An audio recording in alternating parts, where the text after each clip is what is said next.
Stan Arthur here for the I Love St. Pete Facebook group. If you're a business owner looking to connect with tens of thousands of potential new local customers, you owe it to yourself to get enrolled in our Key Tag Rewards program. Since 2019, we've signed up more than 200 local merchants. Sponsor opportunities are available too, such as our group banner ad and even your own custom key tags. Just go to stpetekeytag.com, get enrolled, and get ready to get busy. stpetekeytag.com. Come to Sam Ash for hundreds of exclusive holiday deals on music and sound gear from the most iconic brands. Save big on professional and starter guitars, drums, digital pianos, horns, violins, DJ, and electronic production equipment. Supercharge your home studio with deals on podcasting, streaming, and AV equipment like speakers, microphones, headphones, and acoustic treatment. Plus, with 36 months no-interest financing on thousands of items, you can get the gear of your dreams right now. From our incredible selection and service to our lowest price guarantee for over 95 years, real musicians know you only go to Sam Ash. BetUS.com. If you guys are betting on the games, whether it's NFL, NCAA, of course, you're not going to do that now. Maybe basketball, not football, but of course, the NHL, NBA, go to BetUS.com.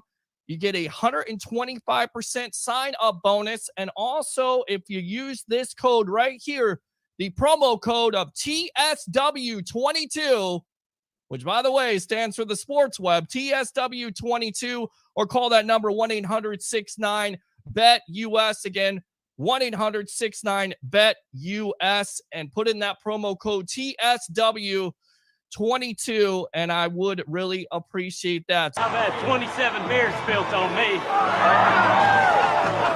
Make that 28.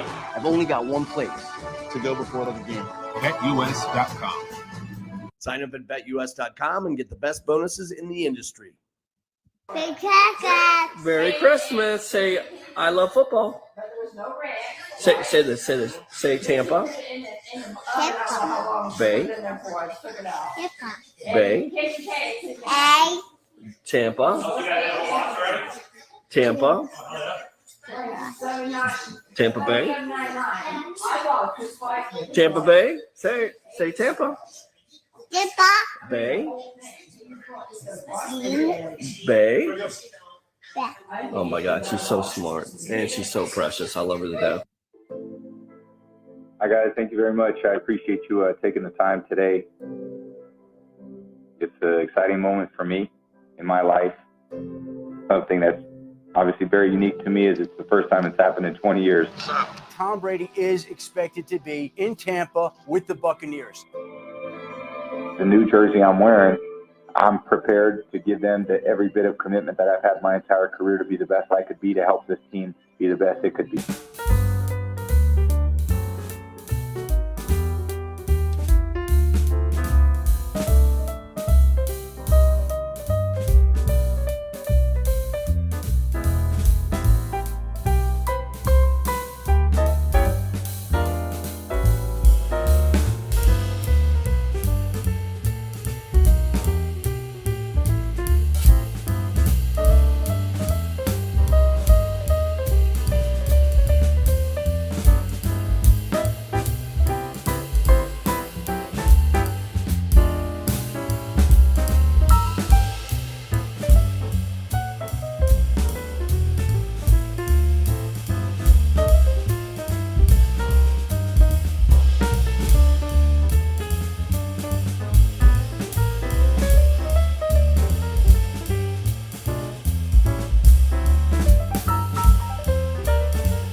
What's going on? Welcome back to another edition of the Evolution of Sports Talk Television here live on I Love St. Pete and the Hub.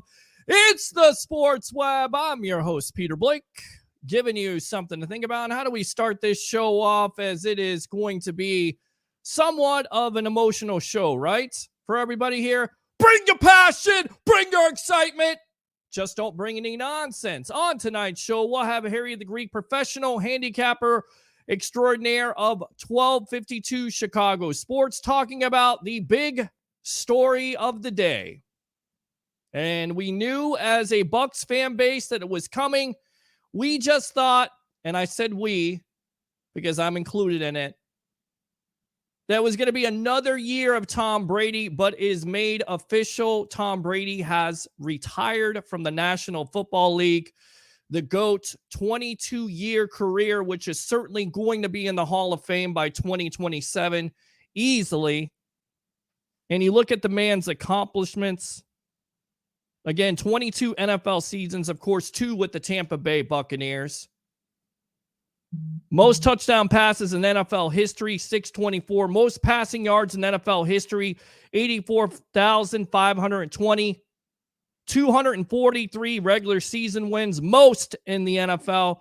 Most playoff wins in NFL history at 35. 19 more than any other quarterback. Joe Montana at 16. Most Super Bowl appearances, 10. Of course, 7 championships, included with the Bucs just a year ago. 5-time Super Bowl MVP, most in NFL history. All-time playoff leader in touchdown passes with 86. Passing yards, 13,049. Completions, 1,165. 3-time NFL MVP, 2007, 2010, 2017, 2009. Comeback Player of the Year, named to the NFL all-time team, 1 of 10 quarterbacks. I know the Bucs fan base out there is disappointed and down. I've been with you. I'm with you. Like I said before, I've watched this team since I was 8 years old. We've been through the losses. We've been through the wins. We've been through the worst seasons, the ugly seasons together. We will be here together in this offseason. But first and foremost, thank you to Tom Brady and this Bucs fan base for doing what has had happened in the last 2 years, for putting this team on the map. And I get it's not one single player, but if you're naive to say that one player doesn't make a difference, look at what Tom Brady did for this organization. He elevated it. Championship caliber. And I tell you right now, nobody thought last year that this team was going to do anything, especially with the quarterback that supposedly was washed up. Remember? 24 touchdowns, 8 interceptions. We heard from the national media heads. It was going through a pandemic. We were all, as a world, as a sports world, going through a pandemic. And when he came on this team, you just knew something, right? You knew something special was about to happen. Super Bowl or bust. So I know the Bucs fan base is down today, and I get that because there is so much uncertainty. But as a Bucs fan base, we've been there before. And what I would ask you is not only to be thankful for these last 2 years of winning seasons, playoff moments, and a Super Bowl championship, but to have faith. Have faith in BA. Have faith in Jason Light. Have faith that the Glazers know what's best for this team. That they will continue to elevate this organization to a championship level. Just a couple years ago, we got on this broadcast and we couldn't believe that Tom Brady chose the Tampa Bay Buccaneers. So what's out of the realm of possibility of another quarterback choosing this team again? I don't know if it's going to be Aaron Rodgers. I don't know if it's going to be Russell Wilson or Jimmy Garoppolo or Kirk Cousins or even Jameis Winston, which has been thrown out there, or they're going to roll with Kyle Trask. But I have faith in this organization that they will do the best by it. I want to hear from you tonight. We could talk about Tom Brady and your favorite memory for the Tampa Bay Buccaneers. We could talk about the future. You can vent. You can tell me you're upset. You can tell me your fears. Get on the phone line. 727-255-0391. It's 727-255-0391. But what I will say is have faith. We already know the national media doesn't, and that's okay. We're used to it. Covering this team, being a fan of this team. It's the way Tampa Bay sports works, right? But now the area is Tampa Bay. Because nothing less than a championship at this point. With that being said, let's go out to the phone lines. Let's get this guy on. Let's get his walk-up music. Here we go. Yeah! All right, Curtis from Newport Richie leading it off on the Evolution here on the Sports Web Live on I Love St. Pete and, of course, the Hub. What do you have to say? Tom Brady, the greatest of all time, retires. I'm over here crying right now. Did I make you cry? I'm over here crying right now. Well, so one of my buddies was like, "Oh, there goes your Bucks back to mediocrity." I'm like, I hate you so much right now. You know what? You know what I have to say to those people who say that? Because it's usually the same fans that haven't won a championship or been relevant the last 20 to 30 years. Yep. That's okay. Absolutely. Because here's the thing. At the end of the day, none of you guys, besides Bucks fans, believed in this team. And here's the thing, Curtis. I'm not going to sit up here and act like everything's all right because you did lose the greatest of all time. Yep. And it's going to be tough to replace. But you know what? I'm going to have faith in this organization. I'm going to have faith in BA. I'm going to have faith in Jason Light. Go ahead. Here's the thing. Let's for all the Bucks fans who are actually realist and understand football, this man was 42 years old when he came to the Buccaneers. Yeah. Okay. Yeah. How long did y'all really think he was going to be here? And I'm going to tell you something. We have set the standard in the NFL because look what the Rams do. They want to win so bad. They took the exact blueprint of the Buccaneers. Exactly. And are trying to replicate what we did last year. Yep. And listen, you bought Tom Brady in for exactly what you needed him for. You won a Super Bowl. And, you gave your team some experience and some confidence that some of the young players have never experienced before. That's it. So, whatever happens next, it happens. And, I'm going to say this.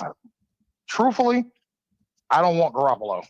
He's a good game manager. Mm-hmm. But I'd take Jameis Winston right now over Garoppolo any day.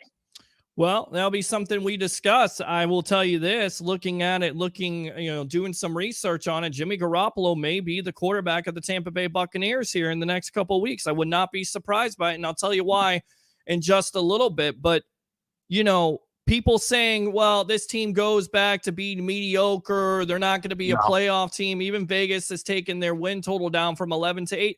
I get that because, again, it's going to be tough to replace a Tom Brady. But to say this team is not flush with talent, to say that, yes, they have some decisions that they have to make, but we heard the same thing, last year. Well, there's no way they're going to re-sign it. Guess what? They did. So before we jump off the Skyway Bridge and think that everything is over, let's see how this works out because I guarantee you at the end of the day here, Curtis, this organization is going to do everything they can to win. To continue to be relevant. Correct. Thank you. So, and I've been looking at it myself. I feel like we're gonna lose probably JPP. Mm-hmm. We'll probably lose Sue. Mm-hmm. And I mean, those are big hits, but the guys that have been playing behind them, Anthony Nelson, Joe Tryon, these kids have gained experience that you can't get that you can't get from anywhere else. And look at Will Golston. That guy was a Buccaneer for all those years, and he was a decent player, but he's a way better player than he was 4 or 5 years before these guys got here. Sure. So, Tom Brady brought a winning mentality to these young players, and they're I don't think they're going to expect anything but to go out there and play their hearts out. You know what I'm saying? Sure. But again, they have a lot of decisions to make, a lot of unrestricted free agents, like 25 unrestricted free agents, a lot of decisions that need to be made. And of course, it started with this one. And now we'll see what Gronk does. We'll see if Leonard Fournette comes back. I mean, I have faith in Jason Light. I have faith that the Glazers will do right by it. And if they don't, then, this is my question for the night. If you had to do this over again, would you go all in for the 2 years to win a championship and be a playoff contender? Of course you would. Of course you would. And, honestly, I'm going to tell you something. I looked at our options, and you look at Joe Burrow. Joe Burrow is a phenomenal quarterback, okay? He's a young kid. Sure. He's out there playing his heart out. And, we don't know what Kyle Trask is until we let him play. Correct. We don't. And he may not be ready to play, or they may be ready to have him play at this point. Sorry, next time just go the other way. We don't know. Okay, go ahead. But yeah, no, it's fantastic. It's fantastic. And I think Blaine Gabbert might continue to be the backup here. Right. But I'm interested to see what Frank can do for us. Because he's a young kid and you don't know unless he really plays the game. So, and I'm pretty sure, he's gotten some tips and tricks from Brady, and, we don't know. No. But also at the same time, we don't know what's going to be around this team when the season starts next season. Yep. Yep. We don't know. So yep. All I want to say is it's gonna be fun, man. It's gonna be fun. Sit back, put your seatbelt on. I mean, this is what we do on the sports web. I get it. There's challenges, there's unanswered questions, but isn't there always those questions for every NFL team every year, Curtis? You know why? Because this is the National Football League, which means not for long. So we'll get you covered. We'll have you covered. And like I said, I know there's a lot of uncertainty surrounding this team right now, but I tend to look at it and say, you know what? There's a great opportunity. Who's going to be the quarterback? What players are going to come back? What players are they going to bring in? Who knows at this point? But we'll have it covered for you here on the Sports Web. All right. What I want these Bucs fans to understand is the first thing we should have said when Tom Brady retired was, "Thank you." Thank you. It's the first thing we should have said. That's it. It doesn't matter if he retired or not, because guess what? It's been 20 years. Yep. It's been 20 years since people have looked. It's been almost 20. Yeah, it's been 20 years since people have looked at the Bucs on the schedule and was like, "Oh God, we got to play then." Sure. So I don't know. I just dude, he's like I said, I had my opinions about Tom Brady, like everybody else did when he was in New England. Mm-hmm. But when we watched him at the Super Bowl parade, he's a normal guy. He's a normal guy. And I hear a lot of people say, he became Tampa Tom. He became Florida man.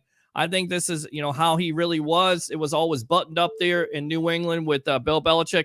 Curtis, great stuff as always. I got to run. We're going to go out to the phone lines here. Use that second call, my friend. Let me fire those cannons for you right there. Let's go out to Todd. Todd, welcome to the Evolution. Your thoughts on Tom Brady retiring from the National Football League and, of course, your Tampa Bay Buccaneers. Go. What's up, Peter? How you doing tonight, brother? I'm doing good, buddy. How are you doing? Good, man. Just got done coaching my son's Little League team, came home, and boom, Peter H. Blake is live. Perfect timing. There you go, my friend. There you go. Absolutely. Always here for you guys. Always here for you sports fans, because like I said about the Sports Web, you are the lifeblood of the reason why I do this show. Seriously. Well, it's a great show, and I appreciate it. A couple of things, man. Absolutely. One, I remember when because I was in the stands. I'm 50 years old. I was in the stands when Hugh Culverhouse ran this team, and it was absolutely atrocious. Correct. The Glazers take over, and people had a bunch of crap to say about them. There was lots of this and that. It takes time. Yep. Fast forward, we get our Super Bowl. Life is good. Well, they kept building, kept trying. We had Casey Williams, we had Testaverde back in the day. Listen, whoever comes in to replace the greatest quarterback of all time is going to be up against this stigma, right? But Jason Light and the organization has had a taste of winning. I don't think that they're ready to let that go just yet. Right. And I think that they're going to do whatever they can.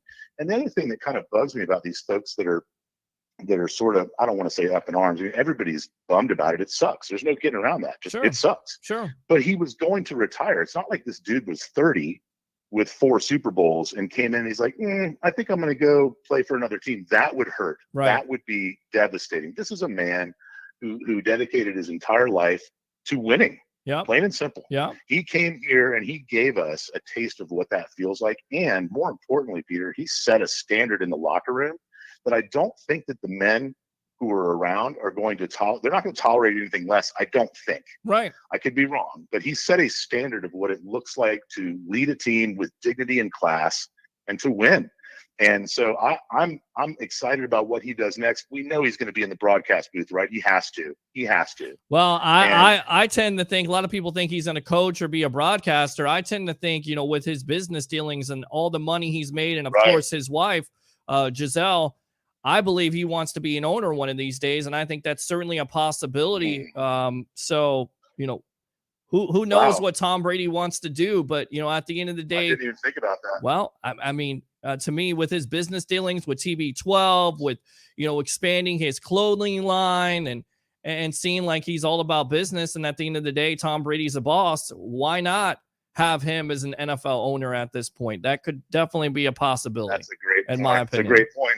And there's a lot of young NFL players who could learn a lot from the way that Tom Brady has conducted his business over the years. Sure. But yeah, I'm bummed, just like everyone. Like Curtis said, when I read the official statement that you put out on Facebook, that was the first you broke it for me with the snippets of the message that he wrote. Right. And my son, his mom's from Massachusetts, and he was a Patriots fan. He sent me a screenshot about how he's going to sign a 1-day contract with the Patriots and retire a Patriot. I'm like, I don't think so. He's not. That's I really false. don't think he's going to. Nope, he's not. So, that's a false report, and that was put out there. And that's the way it is in social media. You just have to kind of look and say, is that true or not? And it's not. He's still under contract with the Tampa Bay Buccaneers. We'll go through the salary implications, but at the end of the day, you turn the page, and again, one of the dominoes has fallen, and we'll see what the Bucs plan is going forward. So what quarterback, I'm going to ask you this again, probably, what quarterback would you like to see this team go with, and what do you think they're going to go with? Are they going to go with the Kyle Trask, or are they going to go with somebody outside the organization, door number 2, as BA would say? Well, I have two answers, mixed feelings. One, I think that it's going to end up being a Garoppolo type player. Okay. My initial answer to your question would be that it should be Trask. He was drafted for this very reason. Correct. To study under Tom Brady. Correct. He was brought into the organization to develop under the greatest quarterback who's ever touched the pigskin. Why we wouldn't be going in that direction, to me, is a little curious, but I do understand that, as I said earlier, Jason Light and the organization, they may be feeling like, hey, we need another Super Bowl real quick. Yeah. And maybe Trask isn't quite ready for that, but I believe that's why he's here. Good stuff, Todd. I tell you what, we got to run. Use that second call, my friend. Let me go ahead and give you the woo. Let me go ahead and give you the Byron Leftwich. How about them Bucks, baby? Thanks a lot for the call, and we'll see you on that second call. All right, my friend? All right, he's gone there. We got somebody calling in. I tell you what, the phone lines are going to be packed. Stephen Glasker, stand by. Let me go ahead and get this guy on first. Let's get him on as a guest. Here we go.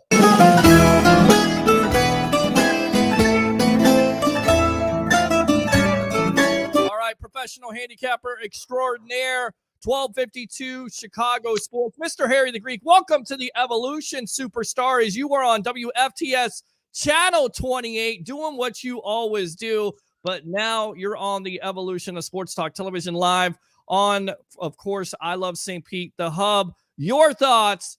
The day has come. Tom Brady has retired from the National Football League. Welcome. Hi, Peter. You know what? And it's okay. You could say I'm your co-host. It's just your co-host was a little late today. The Greek had to eat. You're always my co-host. You're absolutely. You got to eat, my friend. And we got Steven on the phone here. Steven, stand by. How are you, buddy? Steven, What's stand going by. on, fellas? I want to read these comments here really quick. We'll get out to you, Steven. Let's go out to Roger Shoe. I'm here. I'm ready to drink Buccaneer tears, and I'm ready to do this to you. Roger again says, bye-bye Gronk, bye-bye championships, bye-bye Brady. Super chats are open. Host doesn't work for free. Let's help him out. Appreciate that. Christopher Cole, congratulations to the greatest of all time on a fantastic career. Roger says, Jimmy or Jameis, pick your poison.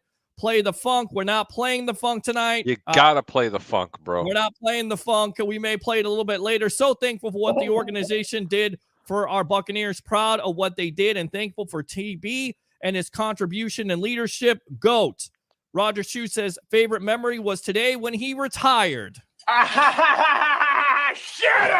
Let's go out to Michael again. I believe I sat in the seats with Vinny T, Casey Walden, etc. We will figure it out. You're in a better place, and we'll hear those comments from Jason Light in just a little bit. Roger says you won't see another Super Bowl in Tampa for 10 to 15 years. Again, that's not true. Here's the thing. I love this. This is what I love. Because people will say the same thing about the Cincinnati Bengals, and yet the Cincinnati Bengals are in the Super Bowl this year, so it can be done. You just never know when it happens. Christopher says, Light and BA had this team on the right track even before Brady, but Brady galvanized the team. Great stuff. Let me go ahead and give you the Byron Leftwich. Bucks, baby? Christopher Cole, Rams mortgaged the future for a Super Bowl. Absolutely the blueprint of what the Bucs did, but they did it with draft picks and, of course, salary. And whether they win the Super Bowl or not, which likely they may, you know what? They probably would do it again, but they're not going to be in a great situation themselves. Christopher Cole says, I've been saying that Brady is going to be the next Bucs owner. Don't know about that, but I think it could be an owner of an NFL team. Maybe it could be the Bucs. Who knows? Heck, 2 years ago, we were in the same situation. So, Harry, let's go out to Mr. Stephen Glasker. Welcome to the Sports Web here. Your thoughts on Tom Brady retiring from the National Football League. What up, fellas? How you doing? Doing great, buddy. How you doing? I'm great. Hey, I appreciate it. Thanks for having me on. Harry, it's always great to see you, brother. And Peter, love seeing you too. Absolutely. Hey, I love the positive vibes. Love the positive attitude. I'm gonna, if it's okay, as the resident Brady fanboy, sure. I'm gonna come at this from a little bit different angle. Okay. I think that last play in the game against the Rams, which was a totally wrong defensive call, absolutely horrific defensive call. I think when I saw that, my first thought was the greatest opportunity lost, because I truly believe the Bucs would have come back and win that game. I do believe the Bucs could have beat San Francisco, and then the Bucs would be playing Cincinnati in the Super Bowl. In which case, I'm picking the Bucs. Of course, without question. I mean, it always goes like that. That's a great take, Stephen.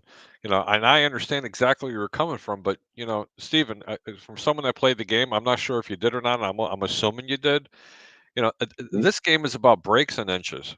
It's really simple.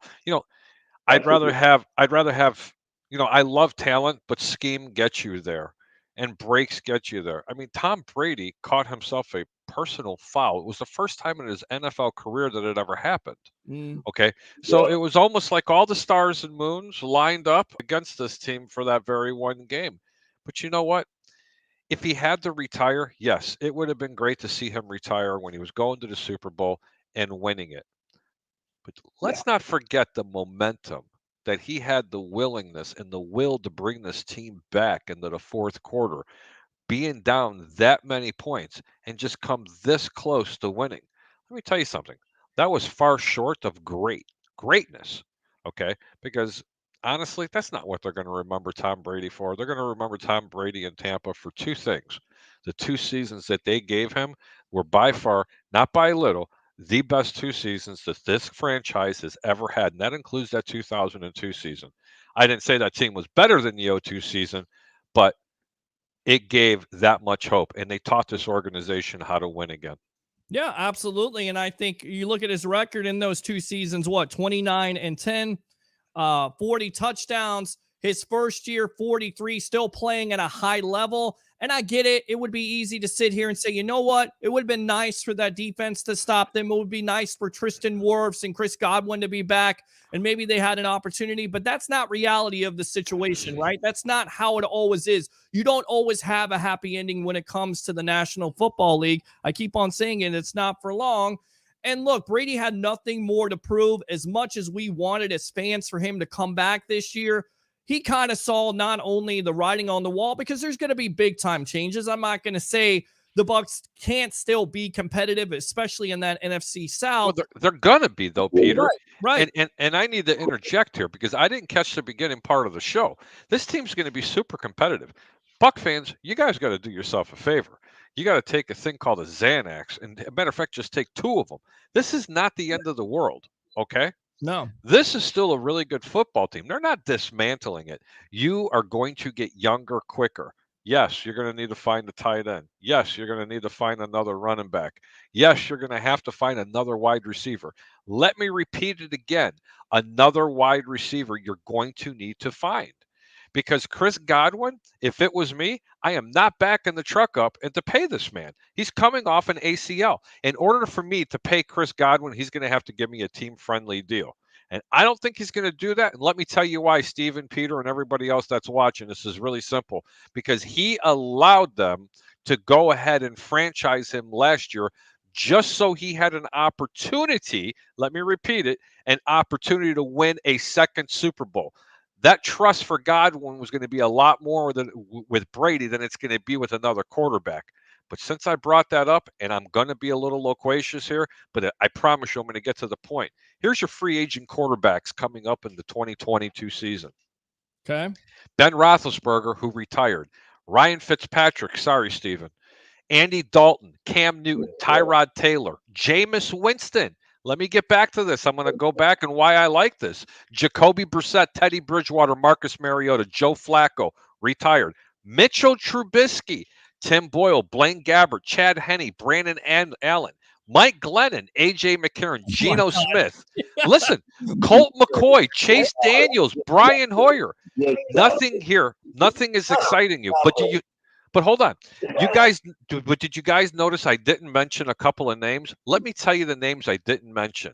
I didn't mention Russell Wilson because he's not a free agent. And I didn't mention Aaron Rodgers.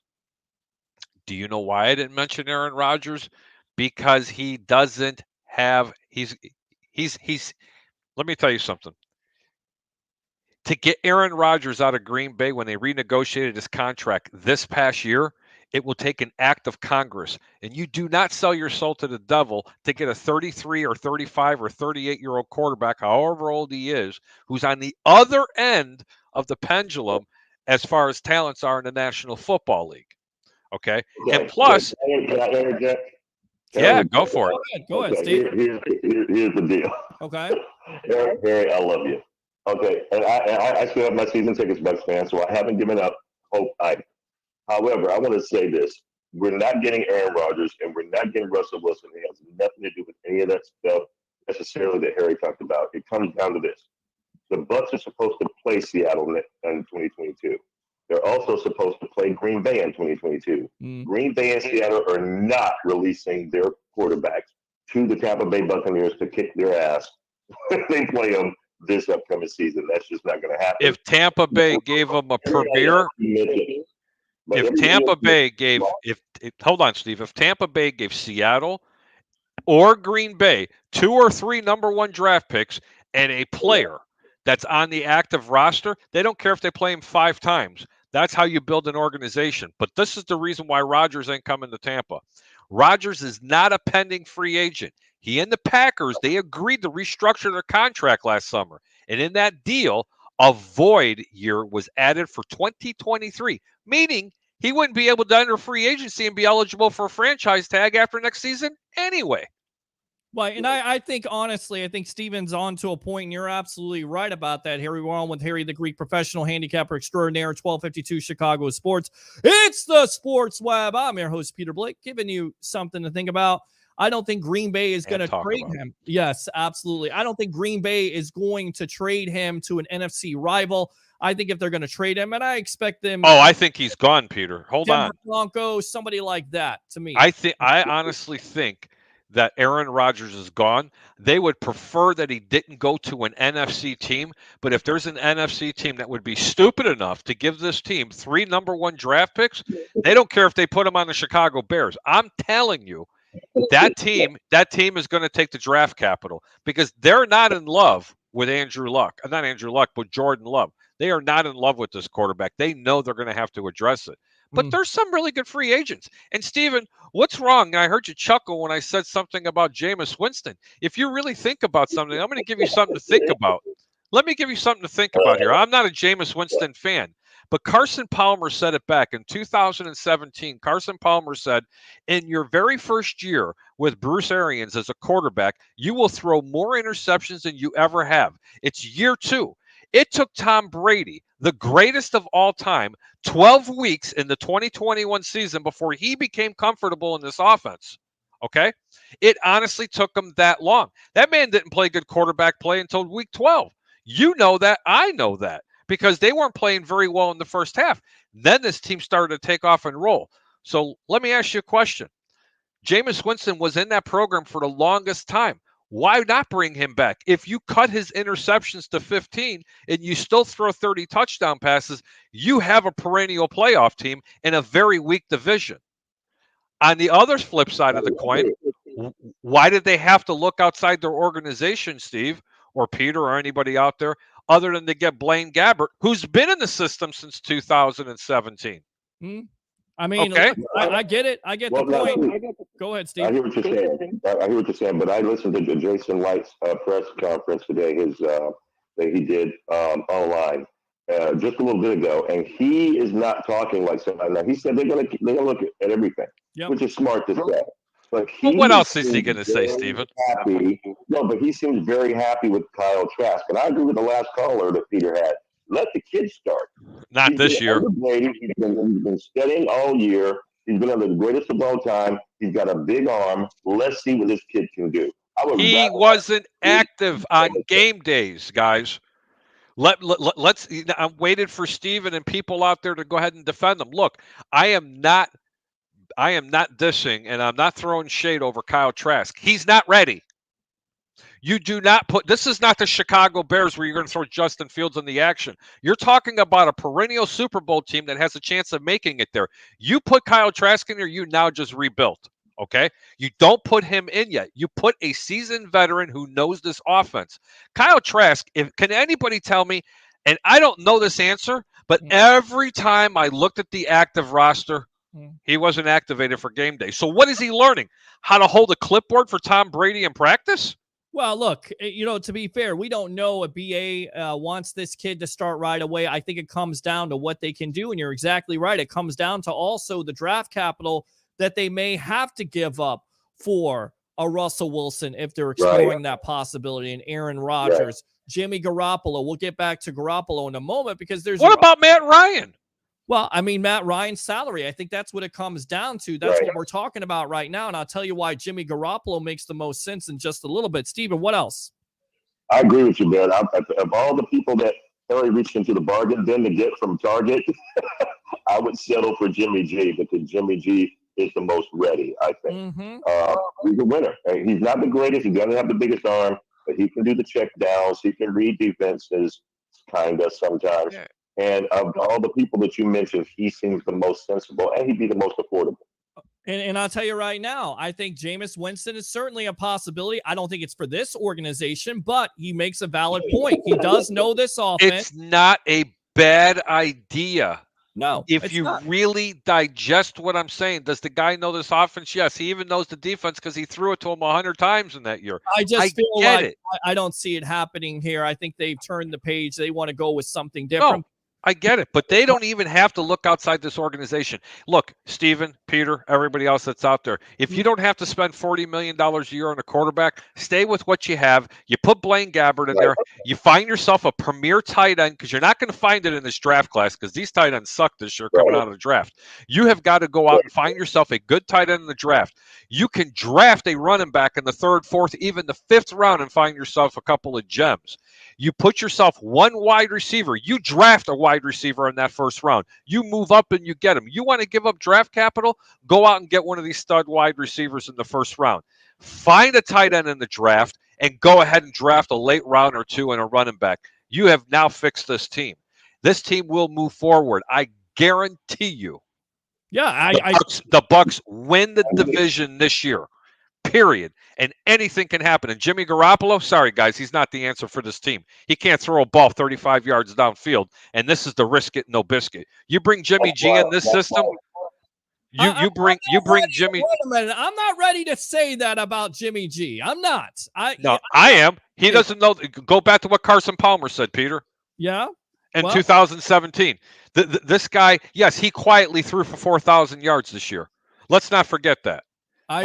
Everybody said, oh my God, Jimmy G, they're not a passing team. No, he passed the ball very well. He would not flourish, in my opinion, in watching all the coaches tape that I do on the National Football League from a handicapper's perspective for over 30 years. Let me go ahead and repeat it. He does not fit the bill for this offense and this offensive coordinator. He fits the bill for a team that wants to run the ball first to set up the play action pass. You give Jimmy G the ball as a primary weapon the whole entire game to go chuck it and duck it the entire game, trust me, he will pale in comparison. He'll throw 20 touchdowns and 40 picks. Well, here's what we don't know. We don't know if they're going to change their offense up. We don't know because they got rid of Brady if they're going to make those adjustments. Good stuff, Steven. I tell you what, I want to go out to these comments. I love Steven Glasgow.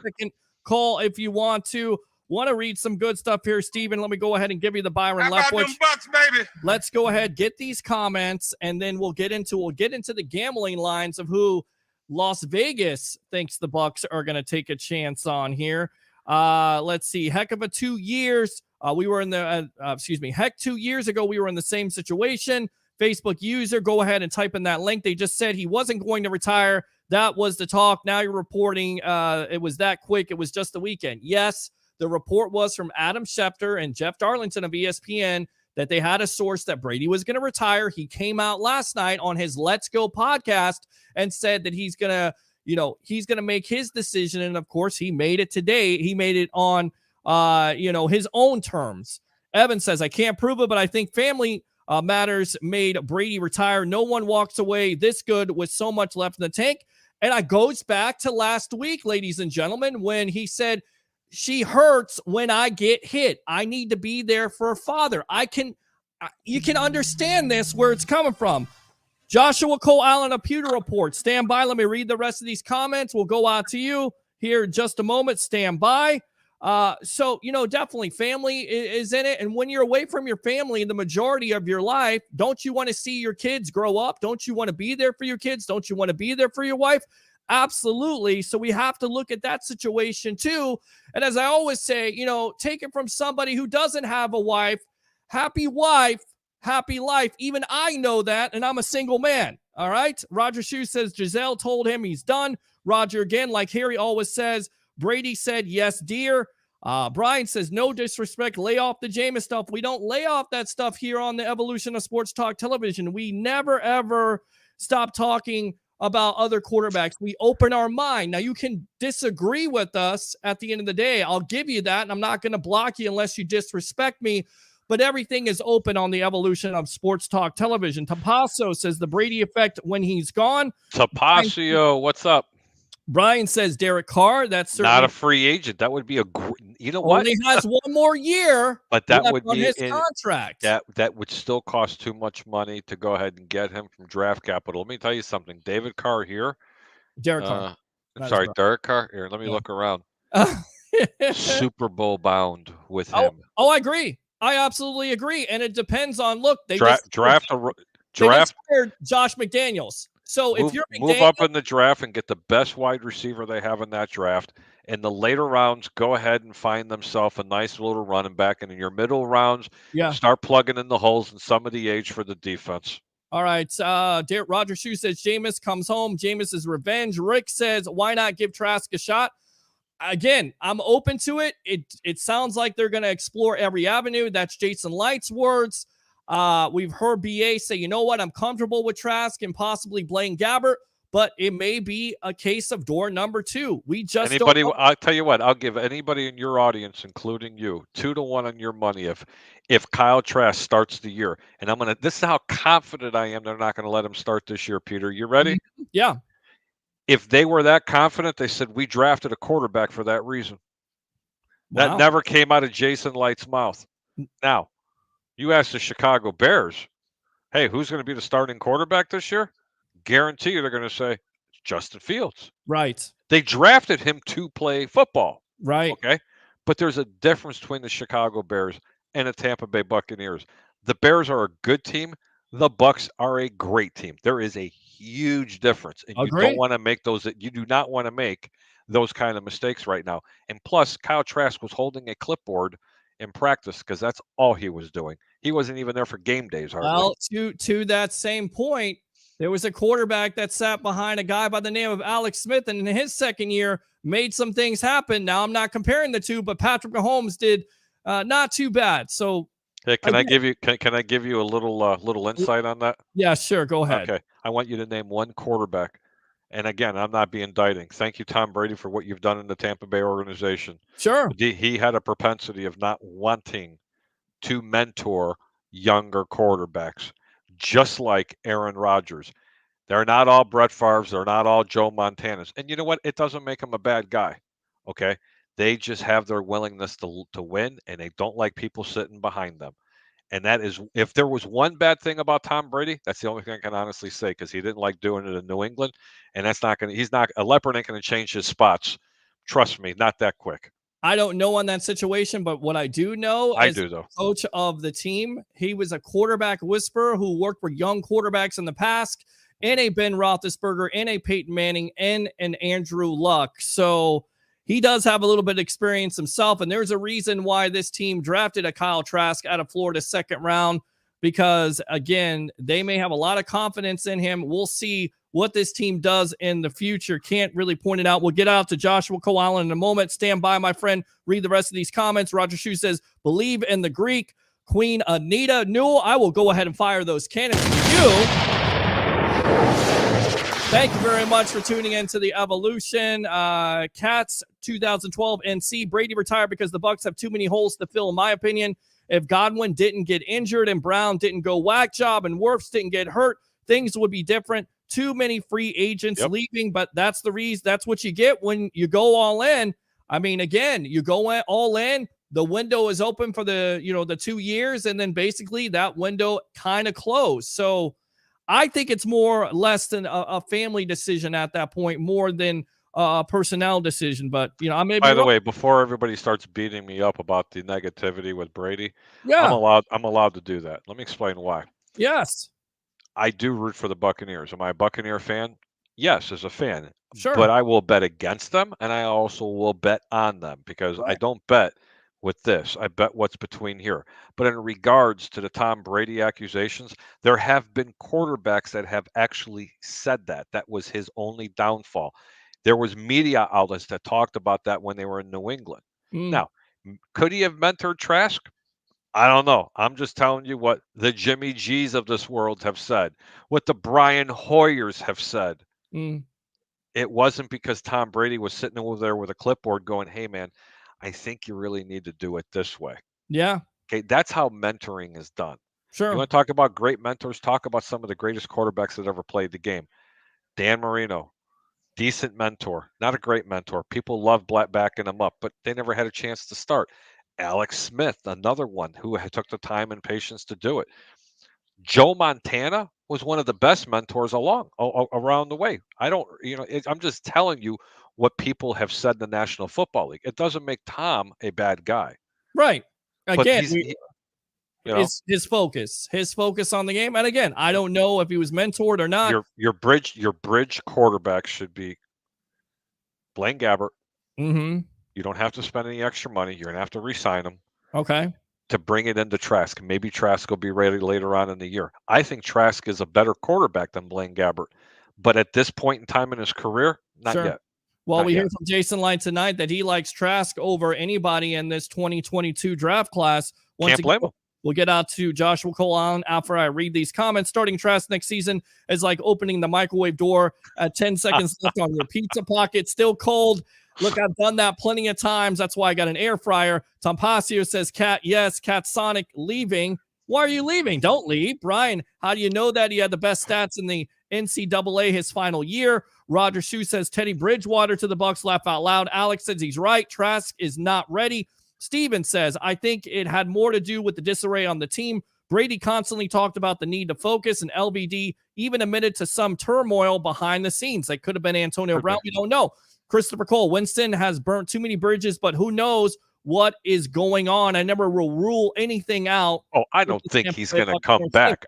I'm just trying to stir the pot because I'm the chef of the shit soup. I know you're trying to do that. Steven says, I agree with making Blaine Gabbert the bridge quarterback and starting Trask in 2023. Rick says, Brady mentored Trask from day one. Christopher says, hello, Andrew Luck.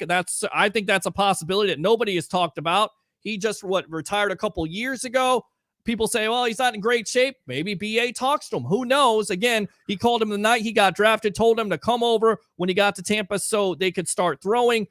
Steven said Trask with the right tight end slot receiver could be a very good option, just like he was in college. Once again, Steven, Brady is more than willing to coach up quarterbacks that don't threaten his job. Trask, he did and was willing to work with. And Tapasio says, I miss Brady. And guys, I don't want you to leave the show, but if you leave the show because your feelings are hurt, well, I'm sorry. Oh, all right, there's Cat. He said, I thought he was leaving. We aren't winning anything with Gabbert as a quarterback. Let's go out to Joshua Cole Allen, a pewter report to get a little bit of clarity here. Old friend of the show, give me your thoughts. You've watched this guy probably more than anybody else growing up there in Massachusetts. Welcome to the evolution of Sports Talk Television, my friend. How you doing tonight? You know, it's one of those bittersweet moments, Pete. About a month and a half from now, 2 years ago, I joined your show for the very first time when Brady signed. And here I am joining it when Brady's retiring. Yes, so a year ago. Wow. I figured it was fitting to come on tonight and just give my thoughts. You know, first of all, you can't expect anything more from the guy. He gave you everything he had. Yep. He's the greatest of all time. He elevated this team to a Super Bowl in 1 year, and not just the 1 year, a truncated offseason with COVID, learning the playbook, learning new teammates without that ability to do things outside of the football facility because of all the COVID mandates. And it was just truly impressive. You know, obviously we had some high hopes on your show. Your moniker, Super Bowl or Bust, was definitely out there. Correct. A lot of people thought that, you know, could take a year or so, and they were pretty much one play away from hosting the NFC Championship and potentially being in another Super Bowl this year. So, you know, you got to really like what Brady brought to the table. Now, you know, he was originally on a 2-year deal, restructured his deal to get that extra year for some cap savings, be able to sign everybody. I think a lot of the things that was stuck in a lot of people's heads and in you know, my head too, is the 45. He's been saying it for the past several years. 45. In fact, this year he said he could play till 50, 55. His body feels good enough. But it's going to be mostly about the family, and I think that's really what it came down to. You know, his kids are, you know, 14, 12, 10, around those ages, and he's already missed so much. There's only so much childhood and youth before they move on to their own lives. I think that was a really big deciding factor for him. And everything he's got going on off the field with the Brady brand, TB12, autograph, positioning himself in to really make some, you know, generational, not that he already doesn't have it between him and Giselle, but generational money for him and his family and build an empire that could potentially lead to one day, as you mentioned, owning a team. So, you know, I think it's a lot of bittersweet feelings right now. I'm still processing it, a game without Tom Brady. I remember sitting on my couch when he came in, and, you know, they had Damon Heward on that team, who was starting for the Dolphins the year before and brought into the playoffs, and he was brought in to be the backup quarterback to Drew Bledsoe while they give these guys, Michael Bishop and Brady, time to develop. And I'm thinking, why is this Brady guy going in over Heward? What's going on? So, and the rest is history from there, obviously, if you know anything about Brady's career. But sure. You know, it's definitely been amazing to to witness his greatness, to watch it, and then for the last 2 years, and specifically more importantly this year, be able to cover, this guy's journey in Tampa Bay and what he's done for the city and the team and the franchise has been amazing. To be able to speak with him and to be able to, be around him, and just you feel the energy. You feel it when you talk to him. You feel it when you talk to the players. And I'm just, humbled and blessed and privileged to be able to do that. But, all that stuff is just kind of racing through my mind right now as I process it. Sure. But, I think there is a silver lining in this, because there's a lot to look forward to if you're a Buccaneers fan. Just because Brady's walking out that door, I don't think this team is their journey is done and end, and they're going back to the Buccaneers. So. No, and I think you're exactly right. We're on with JC Allen of Pewter Report. We also have my co-host on here, Mr. Harry the Greek, professional handicapper extraordinaire, 1252 Chicago Sports. A lot of people saying and a little bit worried about this quarterback situation. I mean, what's your thoughts on it? Did they go big quarterback hunting with the Russell Wilson, possibly an Aaron Rodgers?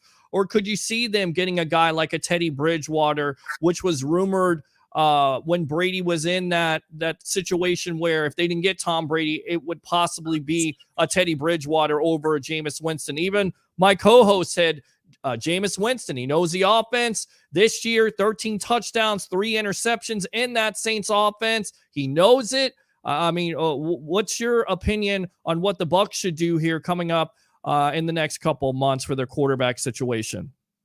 It's gonna be a tricky situation, right? Because when Tom Brady came down here, there wasn't any hoops to jump through. There wasn't any obstacles. It was selling Tom Brady on your franchise. And from all accounts, Tom Brady sold the Bucs on why he wanted to join them. There's much bigger obstacles with any quarterback you're going to acquire that's going to be at Brady's caliber or under his caliber. Well, no one's Brady's caliber. I'm sorry. Around that, elite skill level. And Aaron Rodgers and a Russell Wilson, to me, well, I think the Bucs will inquire. I do, but I don't think it's likely for a multitude of reasons. First being the Green Bay Packers and Tampa Bay Buccaneers have been down this road before with one Brett Favre. Sure. And I remember one Adam Schefter when I was at a radio station saying, you know what, it's a done deal. So excuse me if I wasn't jumping up and down and saying, you know what, Brady is retired on Saturday. We had, a report on it, but I wasn't thinking it was a certainty because, Schefter put out there Brett Favre was going to be a Tampa Bay Buccaneer. I went to bed thinking that was going to happen. And then at the 12th hour, he gets traded to the New York Jets simply because the Packers did not want to trade him to an NFC rival. So with that being said, how much confidence, JC, do you think they have in a Kyle Trask, possibly re-signing a Blaine Gabbert, because I believe he's also a free agent? Or again, it's been a lightning rod of controversy with some Bucs fans. Some want him back, some don't. Jameis Winston. Well, I mean, I think you hit the nail on the head there with the Aaron Rodgers thing. And that goes double for Russell Wilson as well. I mean, Aaron Rodgers, Russell Wilson, not only I don't think those teams want to trade them within the conference, both of those teams play the Bucs next year. They do not want to see those guys in a Buccaneers uniform under any circumstances that quickly, that soon. And just the compensation as well. I mean, sure, the Bucs might be willing to offer 2 first-round picks, but they're picking 27th this year. If they get Aaron Rodgers, it's most likely going to be around the same spot, if not later, when you can trade him to another team like the Denver Broncos or the Las Vegas Raiders, 2 teams that Aaron Rodgers reportedly showed interest in last year, and get lower draft compensation, at least for this year, than what they would be getting next year. So that's one reason why I think both of those 2 guys are out of the question. I think Blaine Gabbert does resign, whether he's the answer or not. I don't believe that's their goal. I believe that Blaine Gabbert knows this offense inside and out. We know that he helped Tom Brady learn it. I think you have Kyle Trask on the team. You continue to let him learn it. And then whoever the new guy is, if there is a new guy, he helps him learn it. Yeah. I think that's so beneficial for a player to have another, not only if Byron returns, who's a former quarterback and really a player's coach, but to have all that knowledge applied in BA and Tom Moore, but also have a colleague, a player to lean on for advice in the system too. So their confidence level and Trask, I don't think it's quite there yet. Jason Light addressed the media tonight. And, you said if we have to go with an inexperienced guy, we really have the leadership on this team. I think they'll be able to help him and bring him along. He mentioned Levante David specifically. Then went on to mention, the offensive linemen and some more of the defensive players. So I think they have the leadership on the team that can really kind of guide him. They've got the coaching staff. But I just don't think Trask is ready. I think he needs another year to kind of learn the NFL system. I mean, if you listen to what Clyde Christensen said in the middle of the season, they're basically teaching him from the ground up. He's good he checks up from the neck up, what they said after the draft, and that's what he's doing. He's learning everything, learning how to become an NFL quarterback and learning that system. So I think there's a door number 2 here, Peter. I really do. I do too. I do too. And I'm not ready to rule it out. Harry the Greek, you've been silent here. This is our old buddy, JC Allen of Pewter Report. You got a question for this guy or what? I can't be quiet. No, I was just me being quiet. JC Allen's about the only one that I can actually talk more than I can. I was just really intrigued with what Joshua had to say. Hey man, Joshua, seriously, thanks for calling in tonight. It's always great to hear from you. But what do you think's in door number 2, and do you think there could be any validity to the fact that that maybe Jameis Winston, if they can mend some bridges, can actually come back here because of the familiarity with, with Bruce Arians' offense. Plus, and before you answer that, there was a previous quarterback in Carson Palmer who said back in 2017 that he made a comment that any quarterback that plays in Bruce Arians' offense in his first year is going to throw more interceptions than he ever did. And he did. He threw 24 and 20, went 24 touchdowns, 20 interceptions. It took Tom Brady to week 12 just to get acclimated, really to get into a flow of this style of offense. Don't you think that someone like a Jameis Winston could actually have success now, seeing how he's already trimmed up the interceptions and he does know this offense? Or do you think that maybe Blaine Gabbert, who's been around since 2017 under this system, could actually take the reins over? I'd love to hear your take on it. Yeah, I think Jameis Winston might be like door number 6 or 7 if all else fails. I just because Jameis, yes, he knows the offense, and everyone wants to correlate that. And, I know what Carson Palmer said, and if you look at it, Brady threw more interceptions his second season than did his first season. So there's some validity to that and some non-validity, but also, as you mentioned, learning the offense, really getting a rhythm with it. And actually, week 12, it came out, on I Am Athlete podcast with Shady McCoy saying that at that bye week, Brady really went to Byron and BA and said, "Hey, I'd like to implement some more stuff that I do well into this offense," and you started seeing that. So, but I think for Jameis Winston, the problem with Jameis is he's got the arm. We know that. He's got some mobility. We know that as well. The problem is decision making. And the Bucs, when they're going to go out and get this next quarterback, he's got to be a guy who can get through his progressions quickly. This is a 3 wide receiver offense most of the time. And Jameis always struggled getting through his progressions, and he's going to have to get through them quickly. You got to remember, this line has been protecting for Tom Brady, who has the quickest release of almost any quarterback in the league, especially this past year, only behind Ben Roethlisberger, and his line was atrocious. So he makes offensive lines look that much better. It's going to be a learning process and a relearning process for this offensive line and these wide receivers to play with a brand new quarterback after being with someone who's so detailed and meticulous as such as Tom Brady. I think really what you're looking at behind door number 2, and I don't love it, but I keep coming back to this name because I'm looking at what's out there. I'm looking what's in conference, out of conference, what's really could be traded, new regimes, everything. And the name that I keep coming back to over and over again is Kirk Cousins. Now, wow. to that point, wait a minute now, to that point, and I'll tell you why I don't know if that's possible or not. Tonight, report from ProFootballTalk.com says Jim Harbaugh will be the next coach of the Minnesota Vikings. He's about to leave Michigan. If you're Harbaugh, would you leave Michigan without a Kirk Cousins? Unless, of course, Harbaugh wants his guy. Well, they did drop Kellen Mond last year, early in the 3rd round, pretty much right after Kyle Trask. So they do have that guy in-house already. And they spent a pretty high draft pick on him. An early 3rd is like a late 2nd. So they do like him. Obviously, it was a different regime. Maybe he likes him. Maybe Harbaugh wants to get a different guy. Maybe Harbaugh's looking at someone else to kind of bring in. It's true. And I think you could also say the same thing about Josh McDaniels with the Raiders. There's been a lot of talk about Derek Carr. He only has one more year left on his contract. Is that somebody you think the Bucs would be interested in? And honestly, go ahead. I would prefer Derek Carr to Kirk Cousins. Yes, I think that'd be a better fit schematically. I think that he hasn't always had the tools around him, the coaching around him. I think he'll have that here in Tampa Bay. But the thing about that is, does Josh McDaniels want to take this job when he's got? I mean, Derek Carr is a pretty good quarterback for all his shortcomings. You look at what he's had to work with over the course of his career. Love Derek Carr. Do too. Really good numbers with Amari. Amari Cooper was out there, but has struggled. Them putting a good team around him, both offensively and defensively, which we know how that can put quarterbacks in disadvantageous positions. But I think that's going to take a bigger move happening.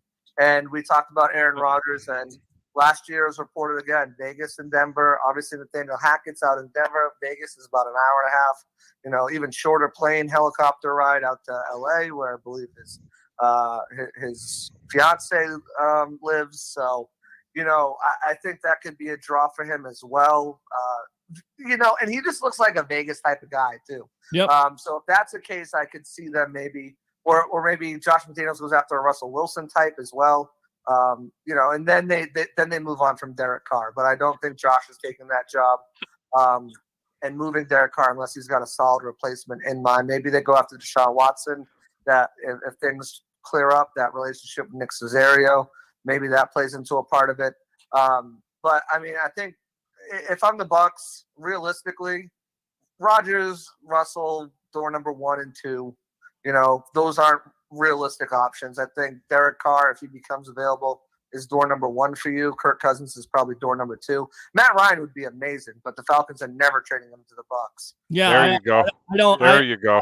I don't see that either. And Harry brought that up about Ryan. He would fit in this system, but his cap hit, and then on top of it, the quarterback that I remember getting traded within the division would be Donovan McNabb from the Eagles to the Redskins, and that didn't necessarily work out. It doesn't necessarily mean it's not going to work out here. Let me give a reason for this. Joshua, I'm glad you brought that up because look, Joshua, you played the game, you've studied the game. There is nobody out there that knows the draft and college football players like you do, because the way your brain works, it's just really out there, bro. I mean, that's the first and foremost. It's incredible. With that being said, I literally was shaking in fear that this team was actually going to go after an Aaron Rodgers or a Russell Wilson. Let me explain why I don't like this move. They need a quarterback that is a statuist type of quarterback, like a Tom Brady, a Ben Roethlisberger, Matt Ryan. They don't want that mobile quarterback. It now takes a completely different learning curve how to pass protect. It's harder to pass protect, believe it or not, for a mobile quarterback. And forget about the injuries that come along with it, especially when you have a moving pocket like that. I want your thought and try to set people straight on why they don't want a Russell Wilson. Forget about the financial standpoint or the Aaron Rodgers, but just from the standpoint of how this team is built to win, and just from the pass protections that are involved to floating and moving a pocket. So please, I'd love your input on that. Yeah, I think Russell Wilson is an intriguing case because he can stand in the pocket and make plays, but he's also, I wouldn't call him a mobile quarterback. He's not or a dual threat quarterback. He can run. He's mobile. He can definitely make plays with his legs, but that's not his first. Well, you're right. He's not a Jackson or a Deshaun Watson or Justin Fields. I get it. Right. The problem with him is he's always had such bad offensive lines that they break down, and he has to do things with it. He has to make plays with his legs. I mean, even though he's not Bruce Arians' typical prototype quarterback with the height and arms and everything, I mean, he's one of the best. He was the best passer of deep throws in the league this year, and he's one of the best in the league. So I mean, he definitely fits what they like to do, but I just don't think it's a realistic option for the reasons I laid out prior. I think if they could get their hands on Russell Wilson, they definitely do it. I don't. You know what? Right. I stand to be corrected. I kind of like his opinion on that. But the one other thing that I don't like about Russell Wilson, and whether this was a Pete Carroll issue or it's a Russell Wilson issue, is that you have one of the best wide receivers, and for the life of me, and he's just tall, he's big, he's fast. DK Metcalf, but here's the thing. Metcalf. But the thing is, every time on third down, they went the other way. They went to Tyler Lockett. So is this a Russell Wilson thing, or is this a Pete Carroll thing? You know, I mean, so I actually had the pleasure of speaking with TJ Hushmanzado, who, if you remember, was out there for Pete Carroll's first year before he was released. And he did not have very pleasant things to say about Pete Carroll. Pete Carroll still, I mean, and this could change. This was back in, 2011? Sure. So, I mean, things could have changed, but he was more, but not really. If you look at the guys like Richard Sherman and Earl Thomas, when guys, and, even Marshawn Lynch to an extent, when guys start to find their voice more and are more vocal, and, that's what he had to say, that, he didn't like that. He wants guys to fall in line. He wants that college type regime that, guys do what they, and DK is kind of outspoken, and maybe that's part of it. I agree. Tyler Lockett is an amazing receiver, but you do have DK Metcalf. come on, man. Tyler Lockett's an awesome receiver, but could you imagine having DK Metcalf? It's to that point. That offensive line is atrocious. That defense is not good. So you would expect possibly a divorce from Wilson and the Seattle Seahawks. I don't know. It may happen. It may. And you know what? Let me give you an analogy. DK Metcalf is a Mike Evans on steroids. Okay, let's just get that out there. If they fed the ball to DK let me tell you something. If DK was here in Tampa, oh my God, Mike Evans, in my opinion, would be a WR2. Okay, that's how good DK Metcalf is, and Mike Evans is an extraordinary Hall of Fame receiver. They have not used this kid's talents yet. Fast, and you throw the ball up there and he will grab it. He doesn't care if it's 10 yards around them. I'm telling you, the guy's got a wingspan like I've never seen before in football.